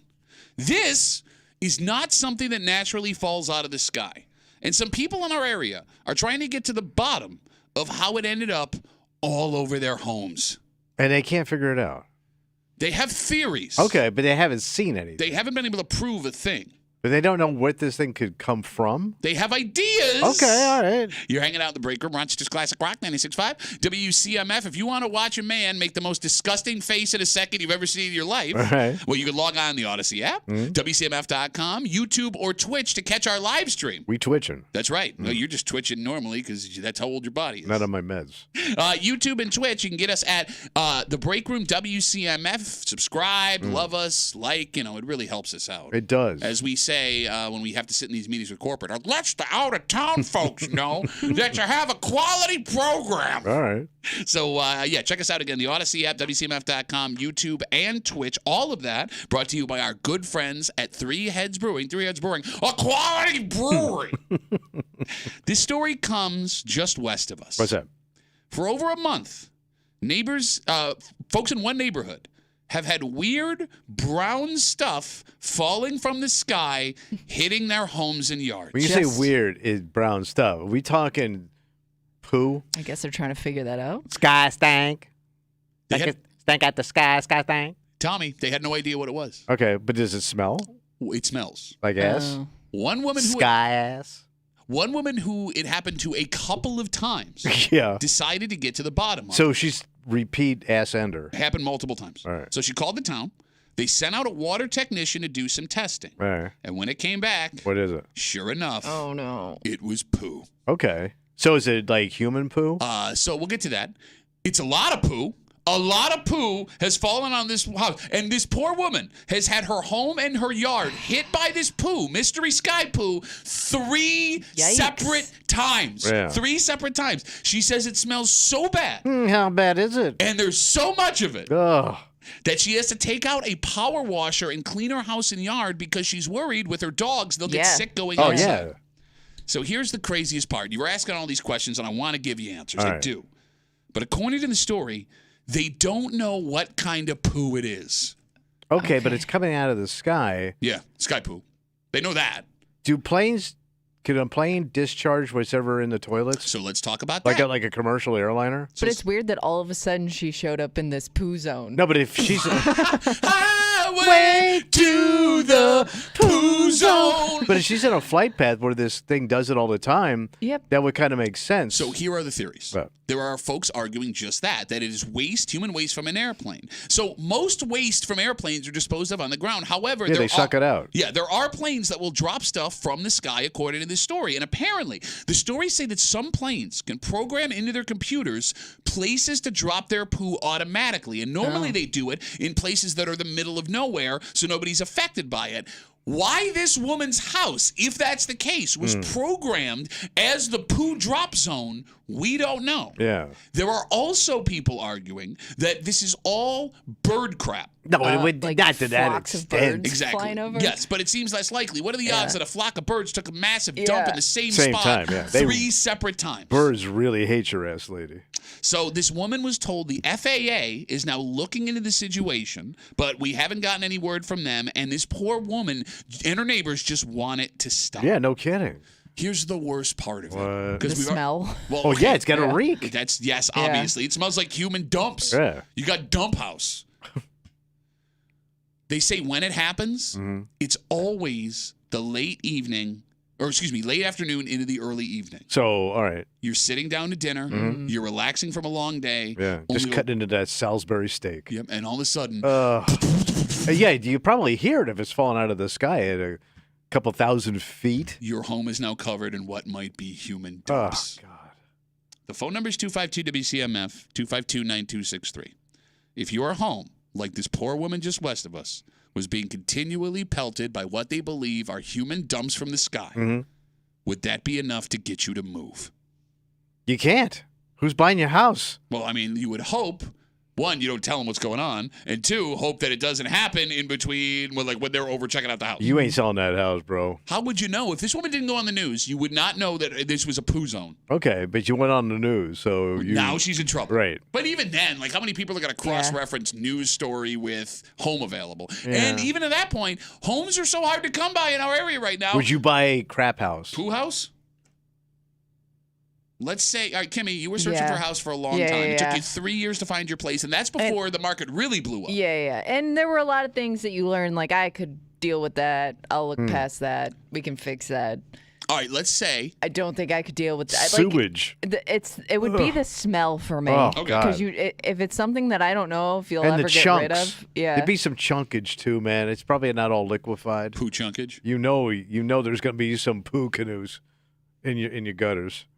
Kimmy, let's say the house you have now, same house, $50,000 cheaper because of the poo situation. But it would be hard to live there. Do you know how much money you would save on a 30-year mortgage? Yeah, but $50,000. She'd have to replace the roof because all that raw sewage on your roof. You probably need let's say you finally clean this thing up. Yeah. You probably need a new roof because you've probably done damage to the shingles. You talking about a poo roof? Yeah, because the problems that would come with it. Your stuff will eat through things. Okay, now you're just making stuff No, up. I'm not. Well, and also, what's wrong with your dumps where it's eating through things? Oh, it'll eat. No, and by the way, there's also Wizzola in there.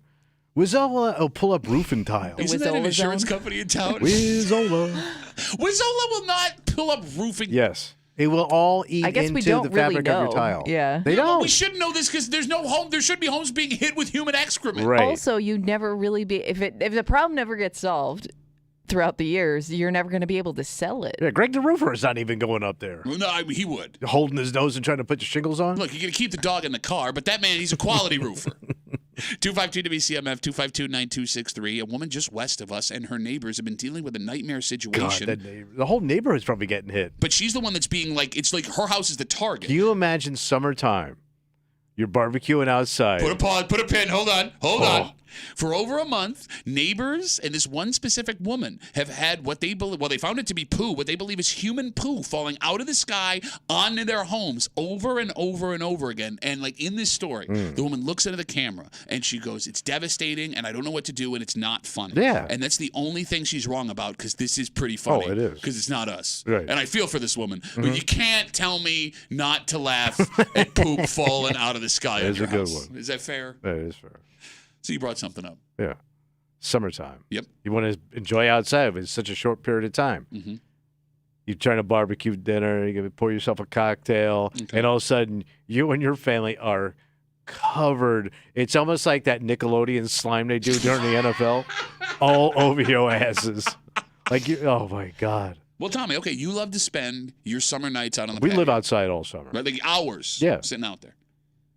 Would this be enough to keep you inside? I'm so pissed off. I'm pissed off. So you're not even going to risk it? You're not going to run the... I don't want to be... I don't want to be covered in that stuff. Well, you could go to, Home Depot and buy, a pergola. Or no, that's got holes in it. A tarp? Or an awning or something. But even the awning's going to get ruined. Your whole backyard is ruined. Poo awning. But, even if that stuff... House on Poo awning, worst Kenny Loggins song ever. You remember that song? Outside poo awning. It's two Kenny Loggins. Nobody's going to poo on me. Yeah, even an awning's not going to do it, man. It's covering your head. No poo head. But you'd have to live under the awning, which is not being outside. Well, no, if you hear, I assume it's like what the Japanese heard in World War II. If you hear that, I can't whistle. You can run under the awning really quick. Hey, I don't know if you saw some of the movies, but they didn't seem to hear it. Good point. So we did get a message, and this is an interesting theory. Oh, outside of the plane. But this person says, do you think someone who is mad at her is dumping the poo via drone? Oh, for God's sake. Drone. Hold on. Bro, you would have to have such a barrel of dung to go. You said it's hitting a neighborhood. It says in it, but no, I mean, look. By the way, if you have that kind of technology where you can fly a plane, a drone, and then release all this gallons of feces. Yeah, that and by the way, exists. Where are you getting all that from, bro? You're taking dumps and putting it in a big You're container. barreling up your poops? Yeah, poo barrel. Look, to the point of that theory, here comes the old man waving. That is UFO-style jive. To the point, I didn't get a look at how much poo it was. So it could, I mean, look, any kind of human poo would ruin your situation. Yeah, but it had to be enough for you to notice it. It's got to be more than some drop-ins on your roof. Bro, you would know if there was like poo running down the side of your house. Sure, but you would need enough to do that. Yeah, but just and it's some little ass drone you got it radio crap ain't pulling it. Boo. Hey, that joke was great in the 70s. Boo. How about the receipt they give you just for batteries? I'm not buying a Corvette. I mean, look, if we're going to pull out here and explore all options, like the odds that it's an airplane that specifically picked her house. I think it sounds like a flight pattern. But it doesn't make any sense. The drone would make more sense. Like somebody that's angry with this one, that would make more sense. But it's hitting the neighborhood. It's hitting other parts, right. But what if it's just you're missing, you're dripping? I don't know. You're missing, you're dripping, you're dripping, you're dripping. You got poo in there. Okay, I don't know how much these things can hold. That is the most cockamamie crap I've ever heard. It's a theory. No, that's what's falling on our house. Cockamamie crap. 252 WCMF. We got all kinds of theories coming in, Tommy. Let's talk to Brian. He's on CMF. Hey, Brian, how are you, buddy? Hey, it's Ryan, but no big deal. Nobody cares. Go ahead. My theory is, like, I don't know if you ever heard of a potato gun. You can make them out of PVC pipe and you use CO2 or something to launch it. Maybe somebody's mortar firing poo from their neighbor. You think you got rocket-propelled poo coming from another neighborhood? Yeah. Worst group of terrorists of all time. Yeah. Well, Brian, those things, I've played with those before. Those potato guns. Ryan, okay, again. I'm going to call you Bingo. Bingo, I've played with those guns before. Like those rocket propel or the potato guns. They're really hard to aim. You would have to be. And they don't go very far either. Well, no, they can go far. Not when you're launch. You just launch it and just you basically spray and pray. Spray and pray. Ryan, thanks for the call, buddy. Have a good rest of the day. Look, I'm kind of with these two theories. Now, maybe that's like that they're targeting her specifically, Tommy, potentially. Her house. Yes, like that would make more sense that she has angered somebody. Because it all of a sudden showed up. Yeah. In a month, like 3 separate times within a 4-week period. It's a commercial airplane. Okay. You got potato gun and poo drones. Next, we're going to be talking aliens. How do you know it's not?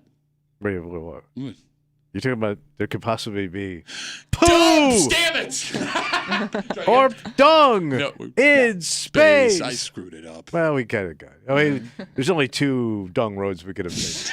And we each picked the wrong one. Yes. When I got to the fork in the road, I took the dung road less traveled. And that has made all the difference in this break. There's a man who says this company that he shopped at is full of crap. Oh. You know, it's funny. Yesterday, we brought up the fact that this company, longtime Rochester business, is closing forever. Yeah. And we had like a deep emotional discussion about them. Sure, yeah. Today, this story is also about this company, yet it has a different tone because this man is in a no-win situation. Oh, that sucks. When you are being given the runaround by a business that will no longer exist very soon, there's no one on the hook to make sure you get what you need. Oh, yeah. And it seems this man is finding it out the hard way. Oh, that sucks. We'll get into it, tell you the story next to the break room on 96.5 WCMF.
This man is in a bad spot. Oh. And he has a legitimate bitch. Yeah. But there's a problem. What's the problem? When you're being stiffed by a company that won't be a company much longer, they've got all the leverage. Oh, yeah, that's big stiff. And really, they can do whatever they want. Mm-hmm. You're hanging out in the break room, Rochester's Classic Rock, 96.5 WCMF, just after 8:45 this morning. First of all, it's rough to realize there will be no real football for the first time since August on this weekend. Oh, that's right. You got to go cold. When's the All-Star crap? The Pro Bowl games, they're this weekend, right? Or is it the week? Yeah, yeah, okay. it starts today. So it's actually the skills competition. Yeah. Well, it's Super All-Star Weekend because you have the NFL and NHL All-Star games. I just had that flag football game with the Paytons. Yeah, it's weird that the NHL plays flag football. But the Super Bowl being a week from Sunday, we're going to make you some money. Oh, good. Just after 8:45. On picks that you will not believe they are offering bets on. All And we're right. not talking Gatorade color, and we're not talking coin flip. We're talking some deep dive, make some serious cash if this crazy stuff happens. Let's do it. We'll get to it just after 8:45 here in the break room on CMF. So yesterday, we talked about how Rochester furniture store Ruby Gordon, after almost a century in business, announced they are shutting down for good. Yeah. And when we brought it up, Tommy, we talked about longtime local Rochester businesses who's Anchors. left. Yeah, the pride we have in these different places. And it was a heartwarming discussion. Today, the discussion about Ruby Gordon, not so heartwarming. So what happened? So Joe, he was on the news last night, News 8, and he's one of the many Rochesterians who decided to take advantage of Ruby Gordon's going out of business sale late last year. Okay. So he walked in the store, and he dropped $1,000 on a brand new furniture set. Okay. Then he sat back and he waited for his furniture to show up. Okay. And he waited. Okay. And he kept waiting. And it is now February 1st, and he still ain't got it. He's still stand-up Joe? You got it. Nowhere to go? He says he went back into the store in December. All right. Trying to get the stuff that he paid for. Joe says when he did, someone who worked there tried to upsell him on a more expensive furniture set. Hey, always be selling, baby. So, like, they don't even know where his furniture is sitting? It's usually it'd be in a warehouse. Well, that's a or great something. question. That would be something that someone to get on the phone would answer. They can't track his furniture down. No. Well, we'll get into more details in a second. This was Joe on News 8 last night. He's pissed, and he's decided to do something about it. I can't get a hold of anybody. Now we're taking on the small claims court, but how do we even do that? Everything that is online, their corporate office, everything that's corporate is their Henrietta store, the phone number. So you can't even call a 1-800 number or talk to anyone other than the number that's posted on their website. And that's the problem. The numbers all lead to a place that isn't open anymore. Yeah. And even if they were still open, it's not like the company would have to be scared of the bad press because within the next couple of months, they're not going to be a company anymore. Right. Right? Like, look, the right thing to do here, obviously, is to give Joe his money back. All right, but who is that? And even if they could find somebody, what's the consequence of not doing it? Nothing. So he may have to eat that $1,000. What makes it even more tough for old Joe Yeah. is no one down the line, from the bottom to the top, at this business has any motivation to help him. No, For they're example, all out of work. Exactly. If you work on the floor at Ruby Gordon, you just lost your job. I got way bigger problems than some angry customer. I want to deal with it. Yeah. And if you work at the warehouse, same thing. You got a family to feed. You got rent to pay. You're on your own, Joe. And it's not like you're going to get the owners of Ruby Gordon on the phone to talk it out. And even if you could, they're in the middle of shutting down a family-owned business that existed for almost a century. What's the worst you're going to do to these people? This sucks. There is a warning here. What's that? And it's a warning for everyone that loves to shop those going out of business. Oh, yeah. Because we've seen a ton of them in our area For since, years now. Well, I mean, it seems that it really kicked up after COVID. Oh, yeah. Right? 70% off. Exactly. Everything goes even down to the shelves. They pay those people to put their signs on their cars and they just drive around Henrietta in circles. Right. Then you see the people that don't have cars. They get paid to stand on the side of the road with those big old signs. You know what company is doing really well right now? This company that makes all of the going out of business signs. Why do they all look the same? Yeah, big sign. One standard sign. Is there only one company that makes all the going out of business signs? They control it all. But here's the thing. What's that? Like, if you shop these going out of business sales, you have to keep in mind that if what you bought breaks or if what you purchased isn't what you thought it was going to be, that you're stuck. You own it, man. Exactly. That's why it's so cheap. Now, and that's what's left. I get the frustration of someone like Joe. Like, you're not walking into a furniture store and walking out with most furniture, right? So you have to trust that they're going to bring that stuff to your house. This makes it a unique situation. It sucks. It's going to be delivered. But, like, remember when Bed & Beyond was going out of business? Yeah. Right? Yeah. You know, they have some really expensive stuff in there. Mm-hmm. Oh, yeah. And it was deeply discounted. And if you get it home and it's faulty or it breaks in 2 weeks, you own it, man. It's yours. Yeah. And there's nothing you can do about it. Exactly. And here's the worst part, like, because, like, anytime somebody scores something like that, they brag. Oh, yeah. Man, went down to Ruby Gordon, got a whole dining set, $500. Can't wait to get it. And it doesn't show up. You look like such an ass. Yeah. Would you have gone on the news to complain about it? No. You would have been that embarrassed. Yeah. Because to your point, like, I know I'm screwed here. I'm going to have to eat $1,000. And I still don't have the furniture I need. Because let's say he got rid of his other stuff thinking he's getting out. Like, let's say he yard sale got rid of it because I'm getting the new set. Sure. Nice. Yeah. Yeah, because he's normally standing and watching TV. Normally, I would think if you choose to go on the news, like, you're trying to push somebody to do something in your favor. But in this case, it's gone. I mean, there's nobody there that cares at this point, I'm guessing. But see, here's the thing. You say it's gone. The cares is one argument.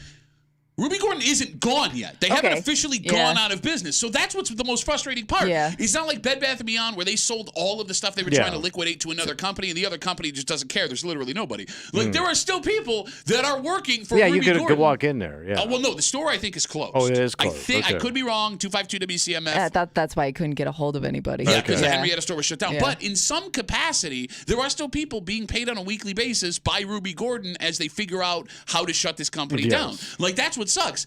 Somebody who works for that company saw that story last night, and maybe Joe lucked out, and they're going to reach out to him today and settle everything up. Get him something else, if nothing else. Like, even the runaround here, like, there's someone that can take care of you in this situation. But maybe not. Maybe that guy is gone that ran that department. And now somebody else is like filling in guy and doesn't care. Okay. That's when cheap gets expensive, right? Okay. Like, you love these old-timey sayings that you think make you sound cool. Cheap gets expensive. Sure does. When you got, don't go cheap because it gets expensive, man. Discount Joe. 252 WCMF. We're talking about this guy named Joe. He was on News 8 last night. Back late last year, he bought a $1,000 furniture set from Ruby Gordon when they're doing their going out of business sale. Never showed up. He went back in December to talk to somebody. Says one of the salespeople tried to upsell him on a more expensive furniture set. Went home, still didn't have the furniture. It is now February. He finally goes on the news last night, says, I can't get a hold of anybody. I don't know who to talk to. My furniture's still not here. They haven't refunded my $1,000. I don't know what to do. So what did the news tell him?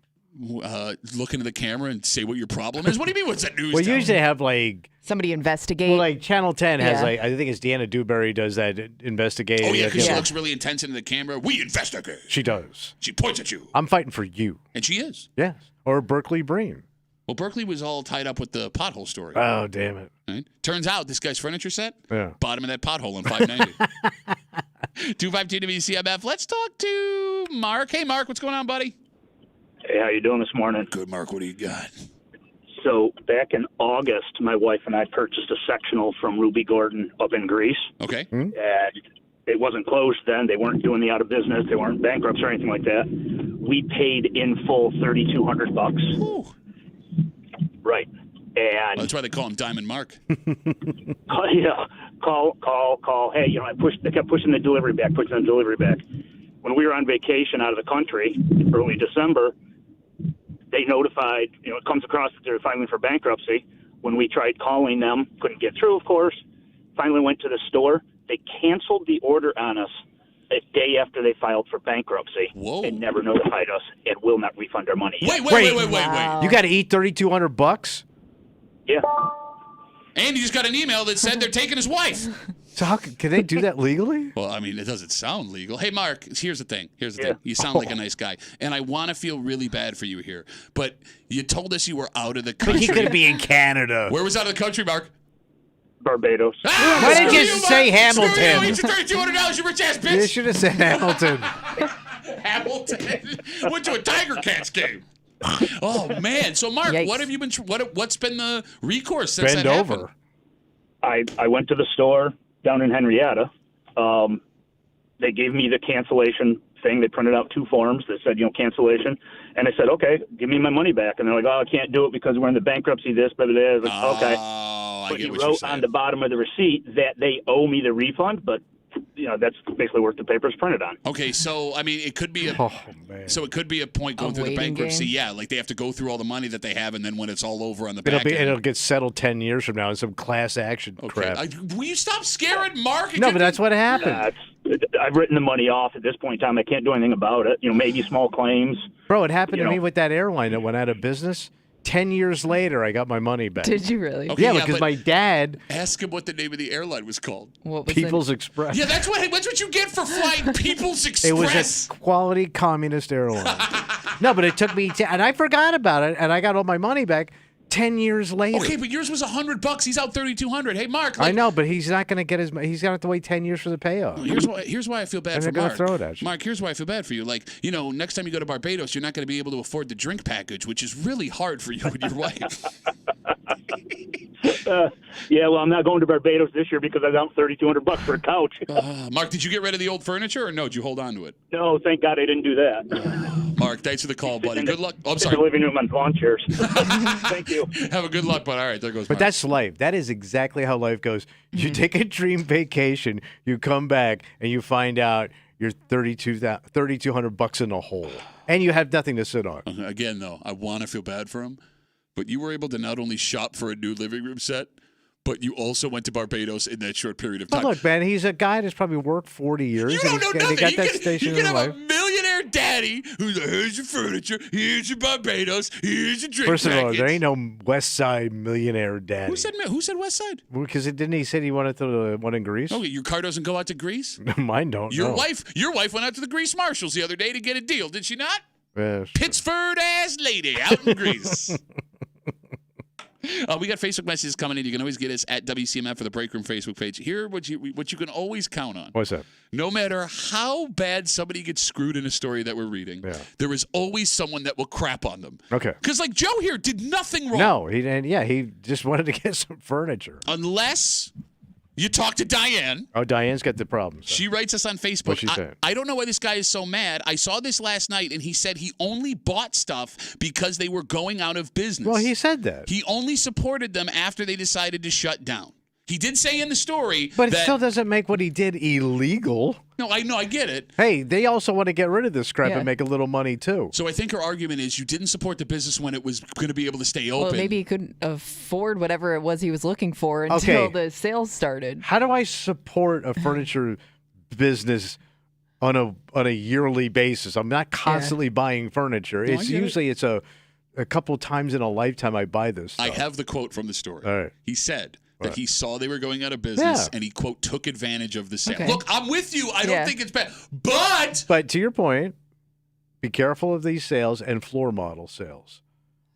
Because sometimes you'll buy something that's discontinued, and there's a reason why it's discontinued, and you can't. If there's a problem with it, good luck. I do that all the time. But we did it with that fire pit, and they're like, this company doesn't exist anymore. Oh, was that hard when you bought your fire pit as a floor model? Yes. Could you not live your daily life without your floor model fire pit, you bitch-ass bitch? Bro, we had just gotten back from Barbados, and I wanted to fire up the fire pit so I could cook some lobsters on a spit.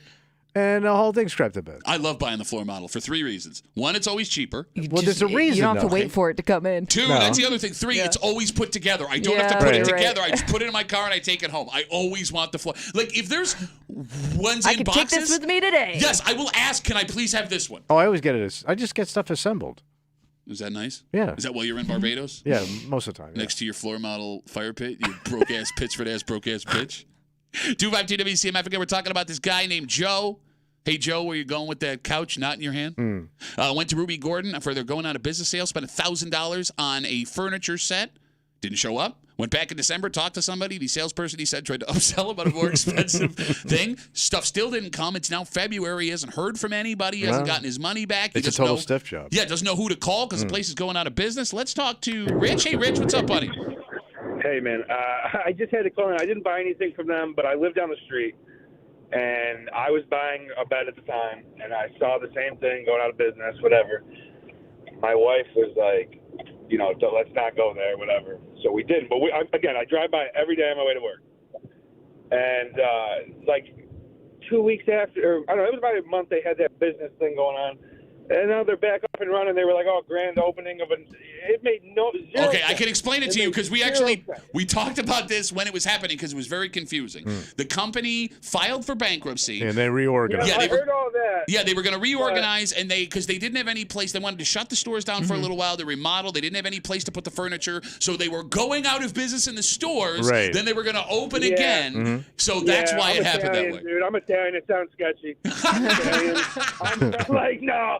So if you took $3,200 of my money, I'd be leaving my money. I'd blow the place up. Like, wow, you got two options there. Well, like, again, but let's even talk about that. You're going to blow the place up. They're not in You're not business gonna get anymore. The furniture. Thank you. Oh no, but I'd get my $3,200 worth of fireworks. Okay, Rich, thanks for the call, buddy. Have a good. I love guys like that. I'd get my money.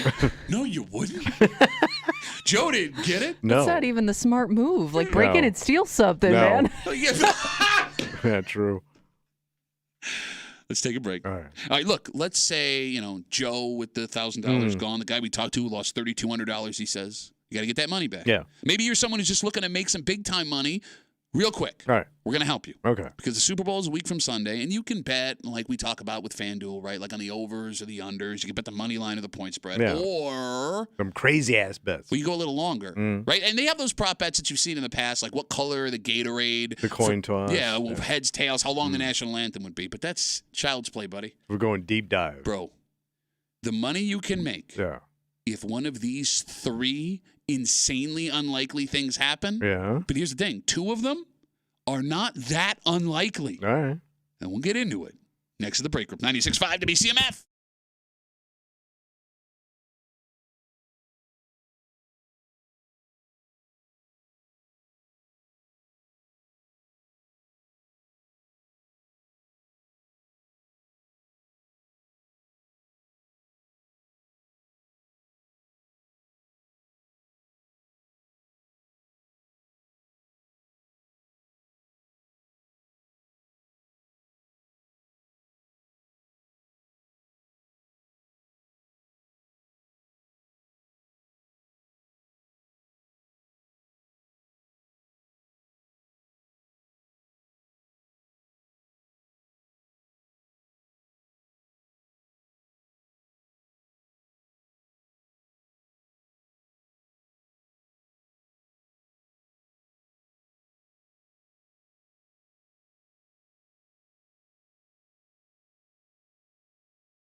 Sunday, week from the Super Bowl. Yeah. Right? And it sucks this weekend because, again, it's just The dead zone. Yeah, it's like the Pro Bowl games, as they call it now, and the NHL All-Star game. Okay, so they're just going to, like, skate around 3-on-3. Awesome. By the way, it's in Toronto if you want to make a little road trip. Oh, yeah. Give them all my money? Sure.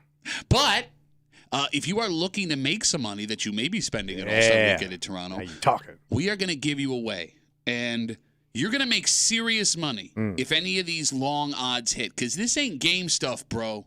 This is life stuff. Okay. You're hanging out in the break room. Monsters Classic Rock 96.5 WCMF. So every year they do prop bets for the Super Bowl, and they're silly things, right? Like, how long will the national anthem be? Okay. What will it be, heads or tails for the coin toss? What color will the victory Gatorade be if it spills on the coach? The standards. That's old-timey, buddy. Yeah, we got now. That's old-timey, buddy. Bovada, which is a sports book, I believe, out of Vegas, is offering odds on some insane stuff, but not so insane that it couldn't happen. Okay, is this tied to what's going on right now? Kind of. All right, like Taylor Swift. So she's in there. Walks out onto the field with Jeffrey Epstein. It was all a lie. Well, why would he go on the field of the Super Bowl? I don't know. Okay, so let's bring up Taylor Swift. Bovada is offering odds that the Chiefs win and Taylor Swift and Travis Kelce announce they're expecting a baby. Okay, that's an actual. I would see Yes. an engagement, but Yeah, an I actual know. baby. I would think a baby's more likely than an engagement. Oh, I would go engagement. Well, what's more likely, that she's going to tie her $1 billion franchise to him for the rest of his life, or that they accidentally get knocked up? Yeah.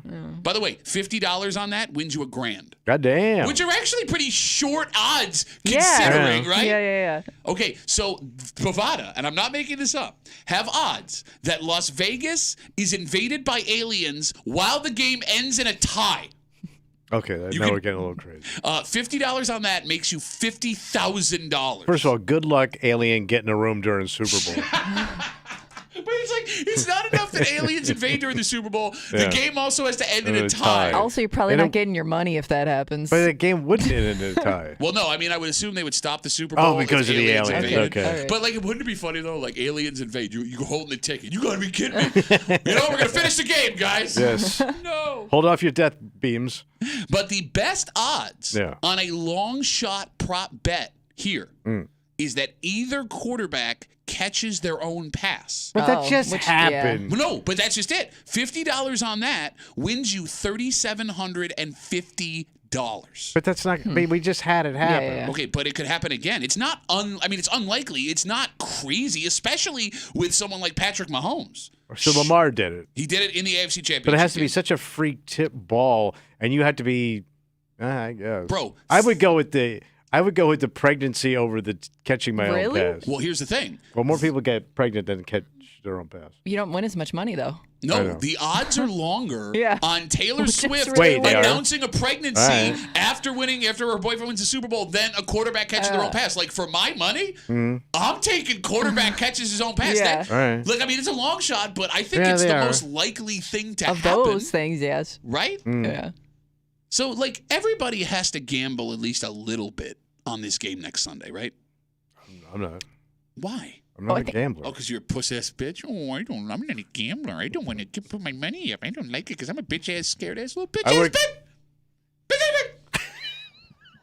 You were saying, I'm sorry? I work hard for my money, Patrick. No, you don't. Well, somebody does.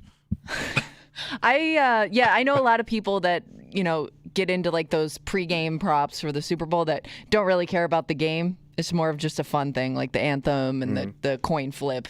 So, like, I mean, it's just an easier concept to understand if you're really not into that game. 100%. Yeah. And, every sports book's going to offer those prop bets before the game, during the game, and all these things. But here's the thing. When it comes to putting money on the Super Bowl, whether it's the sports books, whether it's the Super Bowl squares people like to do at their parties, right? Whether it's pick a player that's going to score a touchdown in the room. Just the Super Bowl in general brings that out of people because odds are your team's not in the Super Bowl. Yeah. But this year you would have to think it's more than ever because this is a pretty boring matchup. It is. We've seen it before recently. Nobody wants the Chiefs to win this game. Brock Purdy, the quarterback of the San Francisco 49ers, is a pretty boring guy. He's a kid. Right? Well, but like, he's a baby child. He's got no juice. Like, there's nothing. He just says the right things. He doesn't. He's very robotic. And he's not, like, explosive. No. You know what I mean? He just doesn't get in trouble. Like, this is the first time in a long time I'm not like excited to watch the I don't Super think anybody is. I think that's why everybody's focusing on everything else around the game. Is that making the game less exciting? Of course it does. Like the fact that there are distractions, maybe that's why we're not as excited for the game? It could be. I mean, yeah. I would think like with the Chiefs being in it though, it kind of brings back people's memories of the Patriots always being in the Super Bowl, which I mean, it gives you somebody to root against, which you would think would increase interest in it overall. Look, I hear what you're saying. It's not like two teams you just don't care about. Like when the Giants beat them twice, the Patriots, that was great. When the Eagles beat the Patriots, that was great. Right. But those teams had like guys you wanted to cheer for. Like Eli Manning was the, underachieving brother of one of the greatest quarterbacks of all time, and he looked like a goof. Like I wanted that guy to win. Nick Foles is a backup quarterback for the Philadelphia Eagles on this miracle fun run. Story. Okay. Easy to cheer for. Yeah. You just don't care. Yeah. Well, I think the whole country feels that way, right? Thank God it's at least in Vegas where it's a little bit of excitement to watch. Again, it doesn't do anything for us watching at home. You don't get to pull a... No, but at least there might be some interesting side stories there. This place was in a town that didn't have much going on. This same game was in Atlanta. Okay. I think Atlanta's more interesting than Vegas. Yeah, because everybody's flocking to Atlanta. Well, no, I mean... Nobody. I like Atlanta. I like Atlanta too. But Atlanta Vegas. doesn't. Atlanta's one of those cities that even Atlanta doesn't like Atlanta that much. What did Atlanta? I love Atlanta. What did Atlanta do to you? Atlanta is the Philly of the South, and you know it's right. Everything is the Philly of everything now. Pretty much. Because you called Baltimore the Philly of the Atlantic the other day, even though Philly is on the Atlantic. Maybe we're just meh on Brock Purdy because he hasn't turned into a dick yet. So maybe you should root for them to win so he turns into a jerk. And how many San Francisco games have you watched this year? A couple, actually. They've been in primetime a bunch, and they were an interesting story. I know you don't watch football. It's West Coast. It's on late. Who needs it? Ooh, I'm late. You mean 4? Yes. No, Kimmy, don't get me wrong. Yeah. I am absolutely rooting for the 49ers with every bone in my body. I'm just not, excited to root for the 49ers. Right? Like, if the Lions had made it to the Super Bowl. That would have been a game. That would have been it. Yeah. Thank you. Right? Yeah. Like, I want the Jared Goff story. The fact that the Lions haven't been to a Super Bowl ever, right? It's a fun story coach. for the Dan Lions Campbell. and the fans. Yes. Yeah. Like, that game, I am looking forward to The watching town's that game. going insane. Exactly. Yeah. And, we have that kindred spiritship in Western New York with the folks that live in No Detroit. respect. Yeah. And the fact that we are also a city rebounding from being devastated. Yeah. Like, I have nothing in common with the city of San Francisco. I've been. Nice place. I don't know. I didn't know you'd been to the Bay. Bro, I've been everywhere. I've been to Baltimore, Atlanta, San Francisco, Detroit. That's it. Did you go to Atlanta? Yeah, I've been to Atlanta. Yeah, it's like, yeah. Hey, so you know what I'm talking about. No, I loved Atlanta. I could live in Atlanta. South Philly. The food is amazing. The food is way too hot for you. Yeah, you're right about that. But I was there in the spring. Not do well in the heat. No, what do you mean the food? You're going to crap on soul food in Atlanta? Are you out of your mind? What? It's mall soul food. Get out of my effing face, Brosif. What? Bro Namath. Bro Pesci. All right, let's take a break. All right. I guess no matter what city you're in, San Francisco, Atlanta, Detroit, Western New York, dip, dip, dip, dip, dip. Home is where you make it. Yes. What's interesting, Tommy, at least with the numbers we have in front of us, is where people want to make their homes. And I'm not talking about specific cities. Yeah. I'm talking about places where we already live. Because when you decide, at least how it used to be, when you wanted to buy a house, you have to choose if you want to be near everything or away from everything. And a lot of times, when you are near everything, you are sacrificing space for you to live in. Yeah, you got to. Right, not only with the lawn and everything, but with the actual house. It seems now, in America, we want big as opposed to easy. Oh. And we'll get into it next to the break room. 96.5 WCMF.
The American dream, Tommy. Yeah, how do I get it? A job, a spouse, and a big old house. Oh, yeah.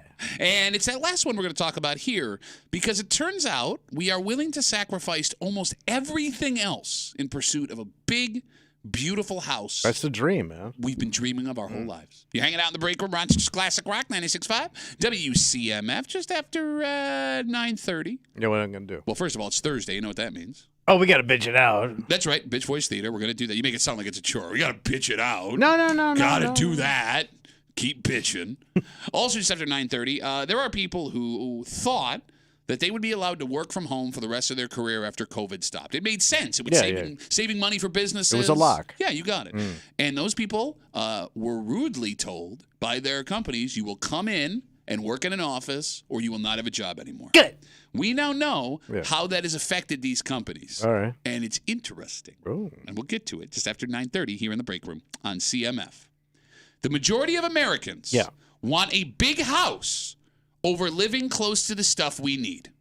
So you want to be a little bit farther out in the burbs. It's not that you want to be farther out. It seems that the house size matters more than how close you are to schools, restaurants, grocery stores, people. Okay, so size over convenience. You got it. We want flash. We don't want convenience. Does this check out, you guys think, with what we've been seeing in the greater Rochester area lately? Well, if you think like where all the newer, bigger homes, I guess it would have to be out of town. Well, yeah, I mean, like, but I always thought that was more affordability than anything. Oh, no. I mean, towns like Henrietta, Greece, Penfield, Victor, Chili, they're building these giant... Well, Victor's the number one with the big-ass house. I meant, like, people are going further out to build those homes because they can't build that house for the same cost closer to other things. Oh, okay, when you say and there's no place to build. Well, that's the thing. You need the space, right? The town's full. Okay. So, like, Kimmy, you're right. Like, if you're talking, like, Livonia out in the sticks, I get what you're saying. Yeah. But... while we're staying in Monroe County, towns like Henrietta, Greece, Penfield, Victor, Chili are building further out on open land, and those homes are super expensive. But you get a little bit more privacy. Okay. You know what I mean? So maybe that's what you're looking for. So those homes are selling fast, but so are the places in the city and the tight suburbs, right? So it's hard to tell which one people would rather have around here. Because you could buy a big old house. They have them here. Yeah, big old house. But they're ancient. You can buy one of these 100-year-old homes that are huge. Yeah, but they don't build them like they used to, Tommy. Structure. I mean, there's an argument to be made for that. Oh, I understand. But you may not want all the headache of an old house. Well, and maybe you want new and updated. Thank you. You know what I mean? And you want to look sharp. You want to look tight. Or you want it your style. Okay, but you look sharp for like 30 years, and then all of a sudden that green... Take 30 years of sharp. That green shag carpeting. There's something about like that classic style that never goes out. Yeah. Yeah, but you don't appreciate that stuff. When you walk and look at the crown molding. Do. Yeah. You know, does this mean with this just under 6 in 10 Americans say they would prefer to live in a community where their homes are larger and further apart, but schools, stores, and restaurants were much further away? Does it mean we just want our space? Yeah, obviously. You don't want to be on top of your neighbors. You don't want to be bothered with people's problems. But you also feel like a success the bigger the house you have. Okay. I mean, that's the biggest sign of success is the size of your home. So you're saying it's all vanity? I would think. Well, part of it anyway. I mean, it shows you've arrived financially. Okay, like, look, the idea that we want space makes more sense. But again, you're getting that at the expense of being able to make a quick one around the corner to pick something up for dinner, get gas, or get the kids from Picking practice. The kids up right. But if you're thinking of the long game, let's say they start building out that way. Okay. And then Wegmans puts a place out there in 5 years, and all of a sudden they start to develop a whole strip of stores next to your new fancy place. When's the last time they built a new Wegmans in the greater Rochester area? Well, it's coming, baby. I cannot By the way, remember. you got a new Wegmans in your town. They rebuilt the Calkins Wegmans. Yeah. Rebuilt. They just moved it a block over, and that was like A block 15 years closer ago. to your house. That was like 15 years ago. I would think that eventually, if the people be that way, they're going to put stuff out that way. I also think it depends on how you grew up, because if you were somebody that grew up, you know, out a little ways where you weren't necessarily around the corner from everything, maybe you're just used to it. Like, it doesn't really bug you to be too far from grocery stores or the school, things like that. Whereas if you're somebody that grew up in a much tighter, suburb, keep it tight. You know, like, it would kind of freak you out to be far away from things. Here's what Wegmans would bother me. Yeah, but it's convenience. I mean, That's what like we're the about fact that I could get to almost anything I need so fast from our house. Yeah. I would miss that, to your point. And I mean, your house, with all due respect, I mean, it's not small. It's a smaller house, bro. It's puny, right? It's not sad. Puny. It's freaking sad. The man inside it is sad. It's a nice house. All right, here's what would be interesting to know. How many of the folks that say they'd rather have a big house away from everything have lived like that before, to your point, Kimmy? The phone number is 252-WCMF, 252-9263. If you got this, did you actually like it? Like the folks that have bought homes within the last 10 years, if you moved out further away for a nicer house, did you appreciate the quiet and the size, sacrificing the convenience? And if you've had both, which one did you prefer? It also could be a shock. It's a lot more to take care of.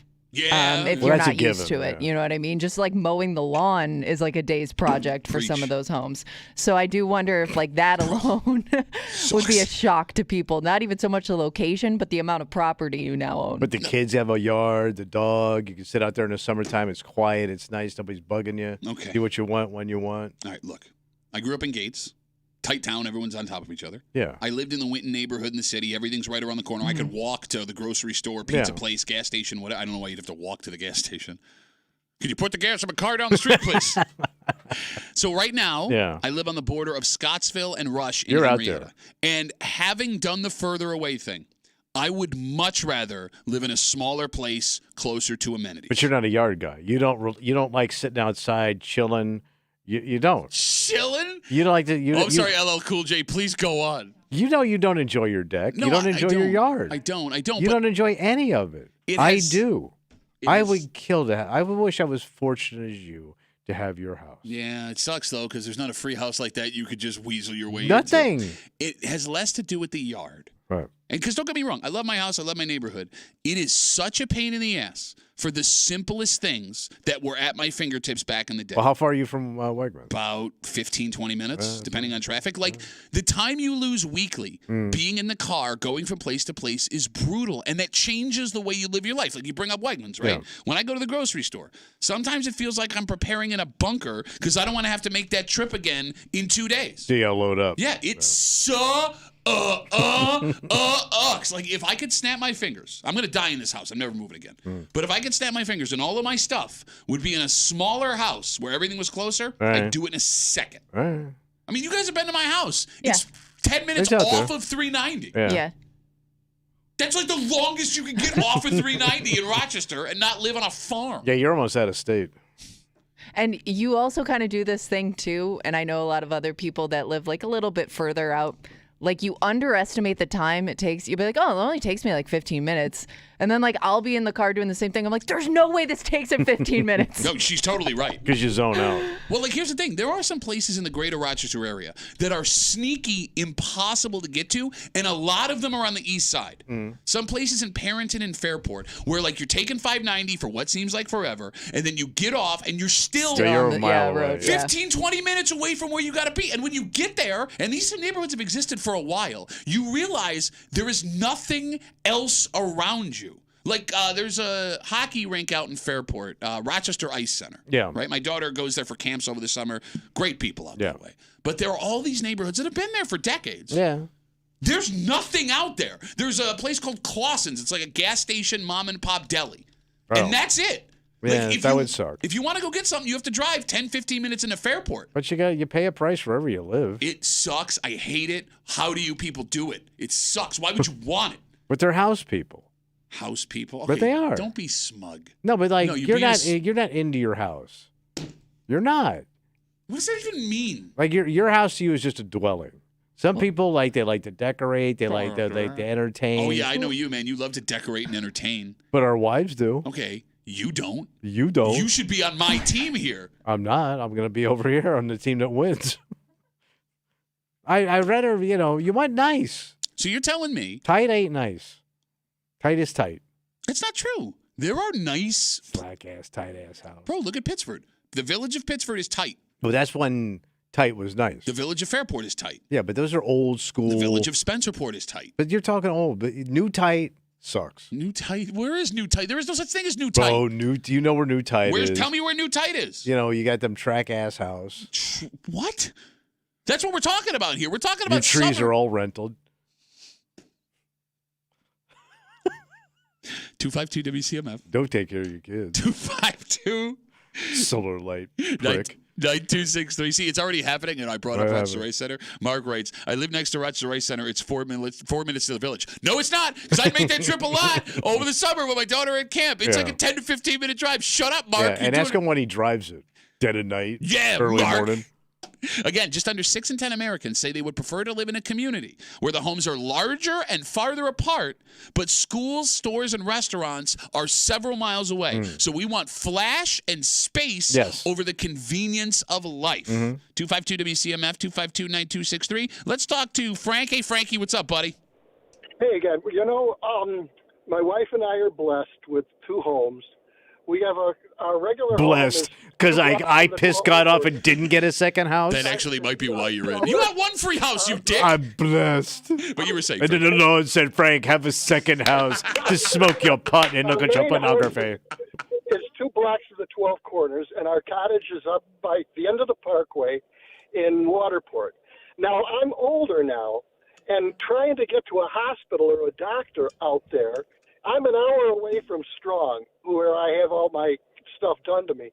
So there's a concern about, especially in the wintertime, even though the cottage is year-round, getting where you want to get to a decent hospital and a decent doctor. Wait, you want me to wait? Hold on, Frank. You want me to shed a tear for you because you have a winterized cottage that you don't have to shut down in the winter, and you're afraid you're going to smoke so much pot it's going to clog your arteries and you can't get to Strong on time.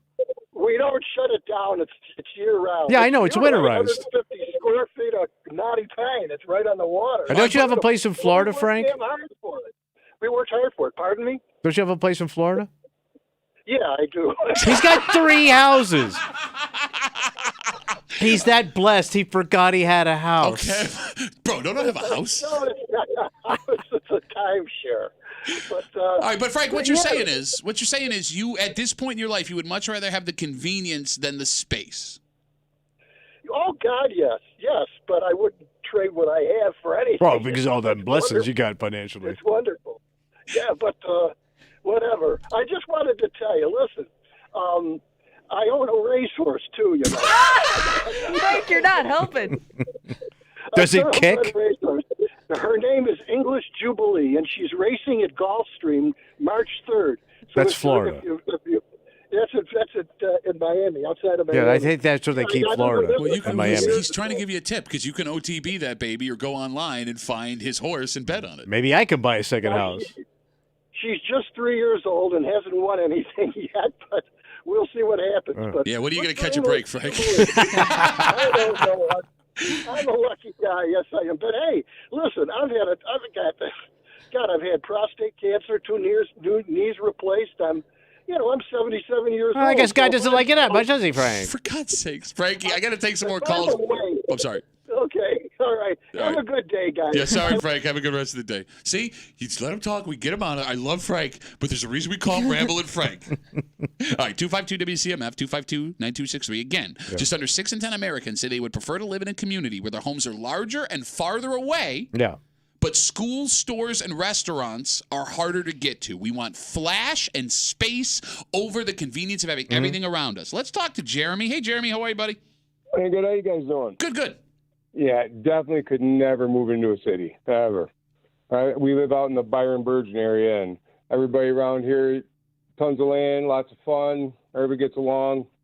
Got all we need out here. All right, have you ever – I'm sorry, go ahead, Kimmy. No, I was just going to ask, did you grow up like in a place similar? Born and raised here. Okay. Okay, so you've never lived in a community that's tight.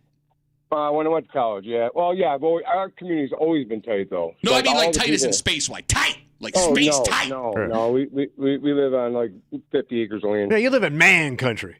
Yeah, we live out in Byron. It's nice. I want you to know the man that just said you live in man country is wearing a shacket and a man shacket and a Irish, Scottish patterned turtleneck sweater underneath it. Nice. I'm wearing overalls and standing on a ladder putting in new lights at our hardware. That's a man outfit.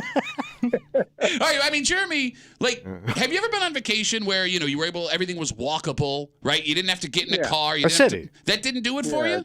No, it's annoying. Loud, flashy. No, I like to be able to look at somebody, give them a nod and say hello, and not just try to walk by them and not know who they are. A couple of idiots, Tommy.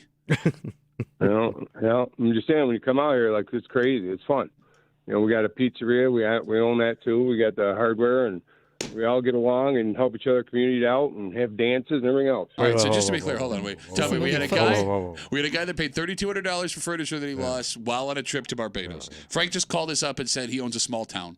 And Jeremy owns 50 acres at a pizza shop. Do we have the richest people in Rochester calling us today? We're definitely nowhere near rich. We just like to work hard and play hard. But don't you also own a hardware store? Yeah, I'm taking over for my mother. She's retiring. I had the pizzeria. Do you own Olive Virgin? No, this is Bobby Virgin.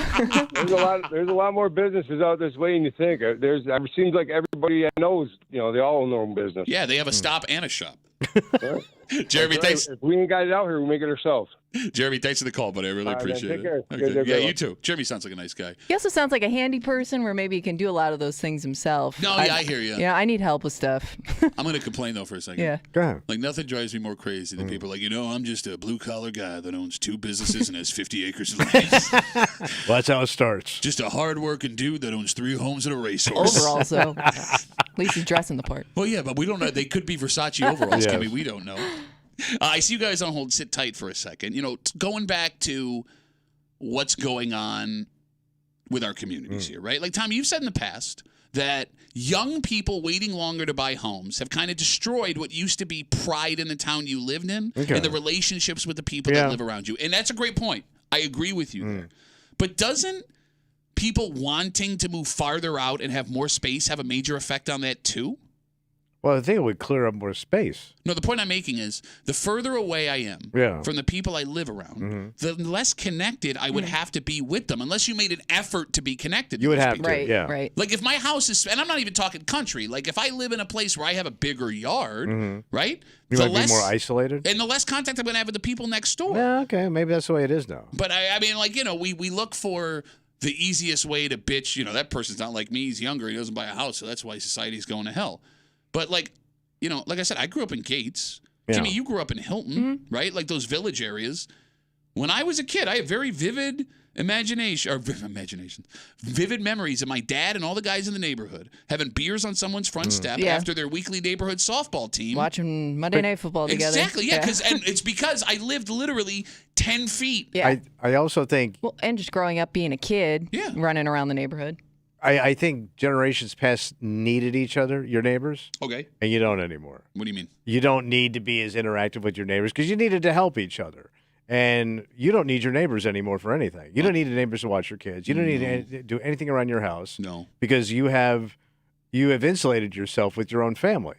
Yes. And so you don't need it. You don't need to interact with them. So, like, there was a big difference in generations where you don't have the time to go sit out and have a beer with your neighbor. You're right. And play softball. You're right. Because you care about your family. You're right. You're right. You know what I mean? Fair. It's just how life is now. And you can have you can live out in the woods and have everything delivered to you. Yeah. Everything you want. You can have a very angry Amazon delivery guy. But if you tip him, he'll love you. No, that's your new friend, Mr. Amazon. Going further down that road, I mean, you make a good point, not needing your neighbors. Like when I was a kid, the neighbors looked out for everyone else's homes. I remember my dad having conversations like if we would go somewhere for a weekend or something, hey, could you keep an eye on blah? Right. And every time we would come home, someone would put a for sale sign on our front lawn as a joke. But like now, we talked this morning about the Ring cameras. Yeah. I have one of those. Right. I can keep an eye on my own house while I'm gone. Like I don't need my neighbor to run out with a baseball bat. Right. It's just a different world. I think it would be more like the kids factor because, yeah, you're right. Like it is different if you're living out in the, on your own with less neighbors. But I guess like as a kid, my most vivid memories were my neighborhood friends. And I feel like I would want to give my kid the same experience, but maybe even that's changed. I don't know. Kids don't have the time for neighborhood friends. No, I mean, you're on the go constant. I mean, the way you're scheduled to. But when they were younger, no. I mean, but by now that's done. My youngest goes out of her way to play with the kids in the neighborhood. But does she have the time? Yeah, I mean, yesterday. I mean, she's got to schedule these kids in. And lucky if you can get in. Pulls out her Palm Pilot. Kimmy, you're the one that's had probably the biggest grasp on this room. Experience of both, because I know kids that grew up like where, like they didn't really have neighbors. And then, I grew up like more towards Greece where it's a whole different experience. But like even now you live in the city. Yeah. You can walk to all the places you needed if you needed to. Yeah. What do you prefer? Me personally, I like the convenience. Okay. I don't have kids though, so, maybe that would encourage me to get more space. I'd want more space. I would just maybe want a different experience. But my husband and I, we love the convenience of being kind of central to everything. I get to the bars. Yeah, but that's... But bars, stores, even if I have to go, let's get to the toke shop and the cider bar. The same man who on this show multiple times over the years have said the death of the corner bar is what ruined America is bitching that Kimmy has a corner bar to walk to. The corner bar now has a house plant and flat screen. Cockamamie's on the wall. That wasn't profound what you thought you were saying, Kimmy. I'm sorry. No, I was going to say, for me, it's location. She just dresses country. All things considered, the fact that people would rather have a bigger house further out than a smaller house closer to all the conveniences, it makes sense. Because they say that high fences make good neighbors, right? So you're dealing with people less. And it also plays into what we've been told makes you successful. Yeah. Big flashy house. Big the old American house. dream. The only thing that is a little strange to me. What's that? Is folks love to pine for the nostalgia of the past. Yes. When life was simpler and this country was great.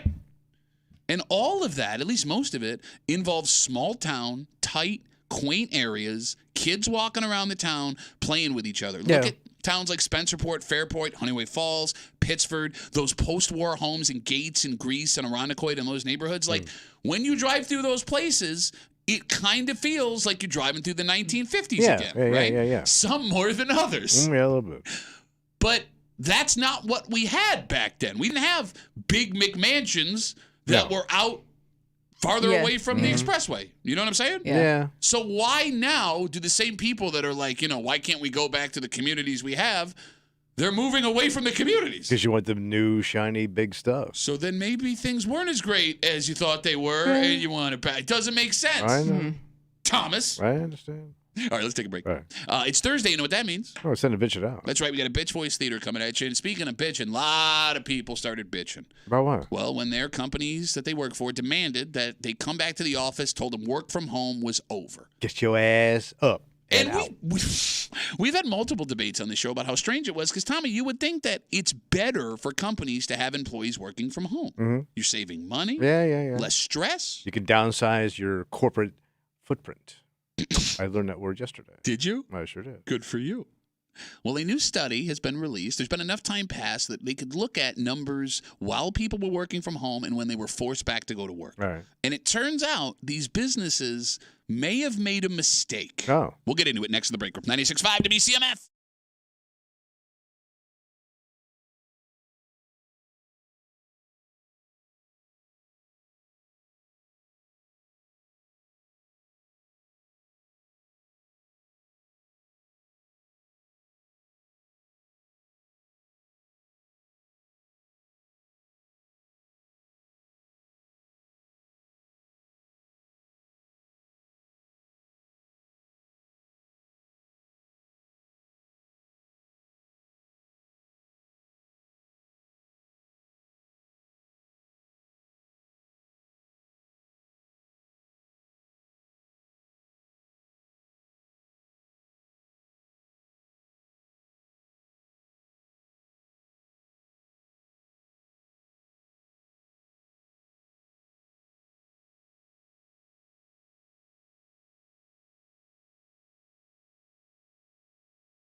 There may have been a mistake. Well, what happened? Well, look, I mean, you understand why some people wanted to work from home. Yeah. And when this initially happened, we sat here in the break room and said this was a great move for businesses to allow people to work from home. It was going to save you a ton of money. Okay. Right? You were going to avoid the potential problems of having coworkers all intermingling with each other. Oh, yeah, no mingling. They didn't care. They wanted things back the way it was. And now that we have enough time to look back on how things were and how things are now, you hanging out in the break room. Monsters Classic Rock 96.5 WCMF. We'll get to that in a second. Okay. But it is Thursday. Oh. When you want to hurt someone in this room, you can't call them short. No, why would you do that? Or stupid.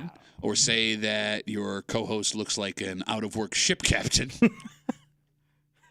Hit the bottle too hard, did you? I'll bet I did. You got to really hurt someone. Something along the lines of... I'm Pat Duffy. I want to look like Brock Purdy's dumb stepdad that never shows up to any of his games because I'm just a non-showing-up stepdad little bitch. Does Brock Purdy have a stepdad? I don't know.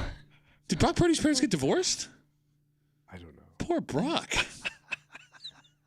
We take all your bitch voices. We run it back for you. We call it Bitch Voice Theater. Happens now on CMF. The Break Room now presents Bitch Voice Theater, starring Thomas Muley and accompanied by Patrick Duffy. I'm Pat Duffy. I want to go down to the Lululemon store and buy me some olive green pants so I can be little olive boy when I'm doing my little kettlebell workouts because I'm just an olive green Lululemon little bitch. I mean, I've been running my business now for about 15 years, but before that... Where are they from? They're Lululemon pants. Oh, all right. So they got into the pants game.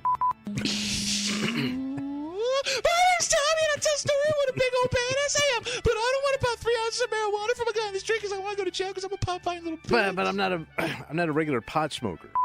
Pat Duffy, I put on my best olive green pants today, and Tommy's making me all squirmy and uncomfortable because he's such sexual crevice because I'm just a squirming little Lululemon wearing little bitch. Again, they were on super sale. That's why they're olive. No, you don't. We rented an Airbnb in a neighborhood right next to the stadium. Ooh. Stadium rental. Animal.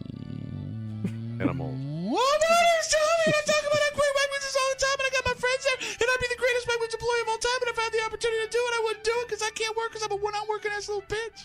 Back then, 4 years ago, it was $14,000.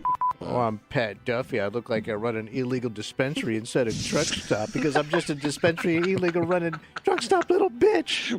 And that concludes another rendition of Bitch Voice Theater. A new study. What's that? Shows that businesses that forced people back to work in person instead of allowing them to work from home have had absolutely zero more success with the difference. Oh, really? So the University of Pittsburgh looked at 137 of America's largest corporations. They not only compared the corporations to each other, they compared the money they were making when people were working from home during COVID versus when they were working forced back into the office, the companies that forced people back. Right. And they found there was almost no difference in success. The companies that forced people to come back into work showed almost no gain in profit. Their stock prices did not go up. So everything's flat. Yes, they discovered, at least at the time since they forced people back to work versus the time they allowed them to work from home, that they were making just as much money letting people work in their underwear from their couch as they are now forcing them to come back in. Okay. Is this surprising to either of you guys? No. I kind of I would have thought it would have made a difference one way or the other a little bit. I mean, it was such a dramatic change of how you did business, right? People from home. You know how hard it was to communicate with people. For some more than others. Yeah, I know. People struggled. No, because there were people that, I mean, they hit their stride being able to work from home. They preferred it. They just thought there were less distractions for them at home. But look at us now where we have bosses that are not in the building anymore. Now, they're in other buildings, but they might as well be at home because they're so far away.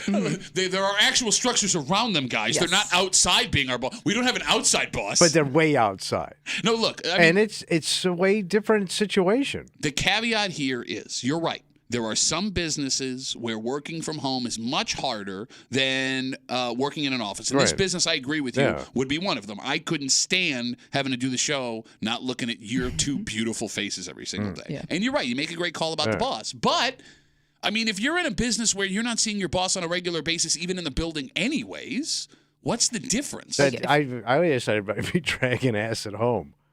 But we're also dragging ass at work. Yeah. Yeah, but it's even I could drag way more ass at home. I could really milk it at So home, for but nobody's around. For you, there's more distractions at home than there would be in an office setting. Every guy has immediate access to his penis all day long when he's home. But maybe that's motivation for you. Like, I got to get this done, and then I can go have fun. That's a really interesting All right, theory. so I can bust ass to get back to my penis. Yeah, because you know, like penis time. Bust ass you and go know what bust you something got to else. get done. Worst hammer sooner of all time. How's it go? Penis time. You don't even know the song. All around the world, from London to L.A. Wow. Penis, go. I grab my penis and play. Okay, now. Well, you wanted me to complete the song. I didn't know. You were. You didn't think I knew Hammer, did you? No, I didn't. But I'm proud of you. You were saying, Kimmy. I'm sorry. Guy went broke, had 500 buddies. And one penis. He had 11 mansions. Kimmy, what were you saying? I wonder if people from London to L.A. I wonder if people who are working from home were also more self-conscious about looking like they were working. So Okay. maybe they were getting things done faster in a way. So let's talk about that because when we were doing it, it was when everyone was forced home. Oh, And I know- yeah, it was shutdown time. And I know there were people listening that they had no choice. They had to go to work, right? You did your thing. When I was home, there were days where my wife was also working from home. And you talk about the motivation, the distractions. There was no way I was going to let my wife, who was also home, see me slack. All right. And I would make the same argument for you. You needed to show your wife. Can't be king slack. Exactly. Like, I remember having this discussion like 3 years ago when your spouse finally realizes how much work you do on a daily All right, basis. yeah, they say, yeah. You can make the argument if you and your spouse are working from home together doing separate jobs that you're going to be more productive only because I don't want my spouse to look at me and go, that's what you do? This is what you do for a Work living? shame. Yeah. All right. No? So maybe in the future, maybe they'll realize, let them stay home. We don't need to spend all this money on rent. Well, it actually not only made no difference in profits, it hurt these companies as well. How? Again, we're talking about a study by the University of Pittsburgh. There's now been enough time to observe people working from home versus companies that force people to come back. And again, they found that the companies that forced people back in the office had almost no gain in profit. Their stock prices didn't go up. It did not financially benefit them in any way. However, there was a negative. What's that? The morale of the employees. This study found that employees' opinions of their company's work-life balance, values, and the opinions of their senior managers plummeted when they were forced to come back to work. Oh, yeah, because you're pissed off. Now, that didn't affect the company financially either. Yeah, Just right. the overall feeling. Yes, but you're bummed out. And when it comes to, retaining employees when other opportunities open in other businesses, that's going to hurt you. All right. So should we send everybody back home? Sounds like it doesn't make any difference. Let them stay home. I think it's cheap. I think it would be cheaper if you could get rid of all the stuff you had to have to run a business, right? Like an office. Yeah. Like you could get rid of a ton of it, which has to affect their bottom line. And that was the discussion we had initially when all of this happened, because I think all of us in this room assumed that companies would welcome work from home because you're spending less on rent. Yeah. You may not have to own a building. The maintenance, security. You can have, HR. Bingo. How about the interactions between coworkers that can get out of hand? That's what I'm saying. That right there is going to save you a ton of bank. Well, we know it in our business. You talk about the interactions with coworkers, though. It could. I think your turtleneck's too tight. I know. Something got a little tight. I'm guessing it is surprising to me that the coworker relationships weren't affected by working from home, only because the way you might approach somebody or talk to them face to face versus sending them an email could come off very differently. And that it could change your relationship or prevent a relationship with a coworker based on the way they write an email versus the way they speak to you. You're right. To be fair, there's nothing in the study that says that didn't happen. Yeah. Now, it says the opinions of senior managers plummeted, but it doesn't say that employees' relationships weren't affected. It's possible that did actually happen. Because, to Tommy's point, when this conversation started, before everything happened, it was way easier to go up, have a face-to-face conversation with the most important Get people. an answer. Yeah. Bingo, bango, boingo. And, we had really good relationships, whether our bosses were good or bad, with most of our bosses. It was way more immediate. Yeah. And it gave you the opportunity to, look at their face and hear the tone of their voice. Yeah. Which I think is important. And I think it also it helps to connect to coworkers of different generations when you're in person versus writing an email. I just think if you Dealing with old folk. if dealing with certain people in technology, certain people of a certain age, they treat it differently, and I think that can be frustrating from one age group to the next. Young folk. You may not be communicating with your older coworkers at all. And look, you can sit here and get all offended and butthurt. The fact of the matter is, every single day we broadcasted from home, an engineer had to come to your house. Pretty much. Well, I didn't know what I was doing. There were days where all of a sudden you'd be talking. What's going on? Nothing. What do you mean? Everything's fine over here. Turn this off. It was brutal, man. I couldn't wait to come back. Bro, my wife couldn't stand it either. I also wanted to come back and see you guys, but like the technology stuff, that was the easy part. You just plugged. Excuse me, I'm Pat Duffy. I just got a whole home studio over here. I didn't. I had a laptop with a microphone. Laptop. I got a little banner over here for my hockey team. I'm okay, man. We come back, we wrap it up, we tell you what we're doing tomorrow. Next in the break room on CMF.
That's going to be a wrapperoo. Adios. Thursday wrapperoo. For a Thursday break room CMF that makes tomorrow Friday. You know what that means? Oh, we better get creepy, buddy. That's right. We got a creep gap coming at you just after 7 o'clock. Why does that sound like it should be your real voice more than your actual real voice? There is a story I cannot wait to do tomorrow. Oh, yeah, really? Well, Rochester has a rich crime history. Oh, yeah. Right? We got the mob. We got guys that have been arrested over and over and over again who are kind of infamous in town. And this kind of melts those two worlds. Oh. There's a story in the Democrat and Chronicle written by Gary Craig. He's a great writer. Check it out. And there's a gentleman from this town who has lived a life of crime from like the 1960s all the way up until today. Damn. And even at the age he's at now, He's still criming. it turns out he's not done. But what's interesting about this guy is he wasn't someone that grabbed a gun and stuck it in somebody's face. He wasn't someone that physically hurt people. If you were going to live out a crime fantasy, what this guy was doing is what you would want to do. And some of the anti-heroes that we hold up over our heads resemble what this guy did his entire life. Damn. We're going to tell you what he was most recently arrested for and where it was. And when you hear this guy's story, you may go, wow, this is pretty cool. Even though those same people despise folks that are shoplifting and stealing Kias and living the life that this guy has lived for the last 70-something years. 70 years. 70-something years. We will get you all of that and a whole bunch more tomorrow in the break room on CMF. All right, we got to get out of the way. For Kimmy, who still believes someday she will be in better shape than she is right now. Always have goals, Pat. Always have goals. Are you working towards those goals, Kimmy? When it warms up, I'll get to it. Okay, all right. For Tommy Muley, who knows that his body is now into a constant descent into a coffin. The last coffin you'll ever need. My name is Pat Duffy. We'll see you tomorrow morning in the break room, 6 a.m. on 96.5 WCMF.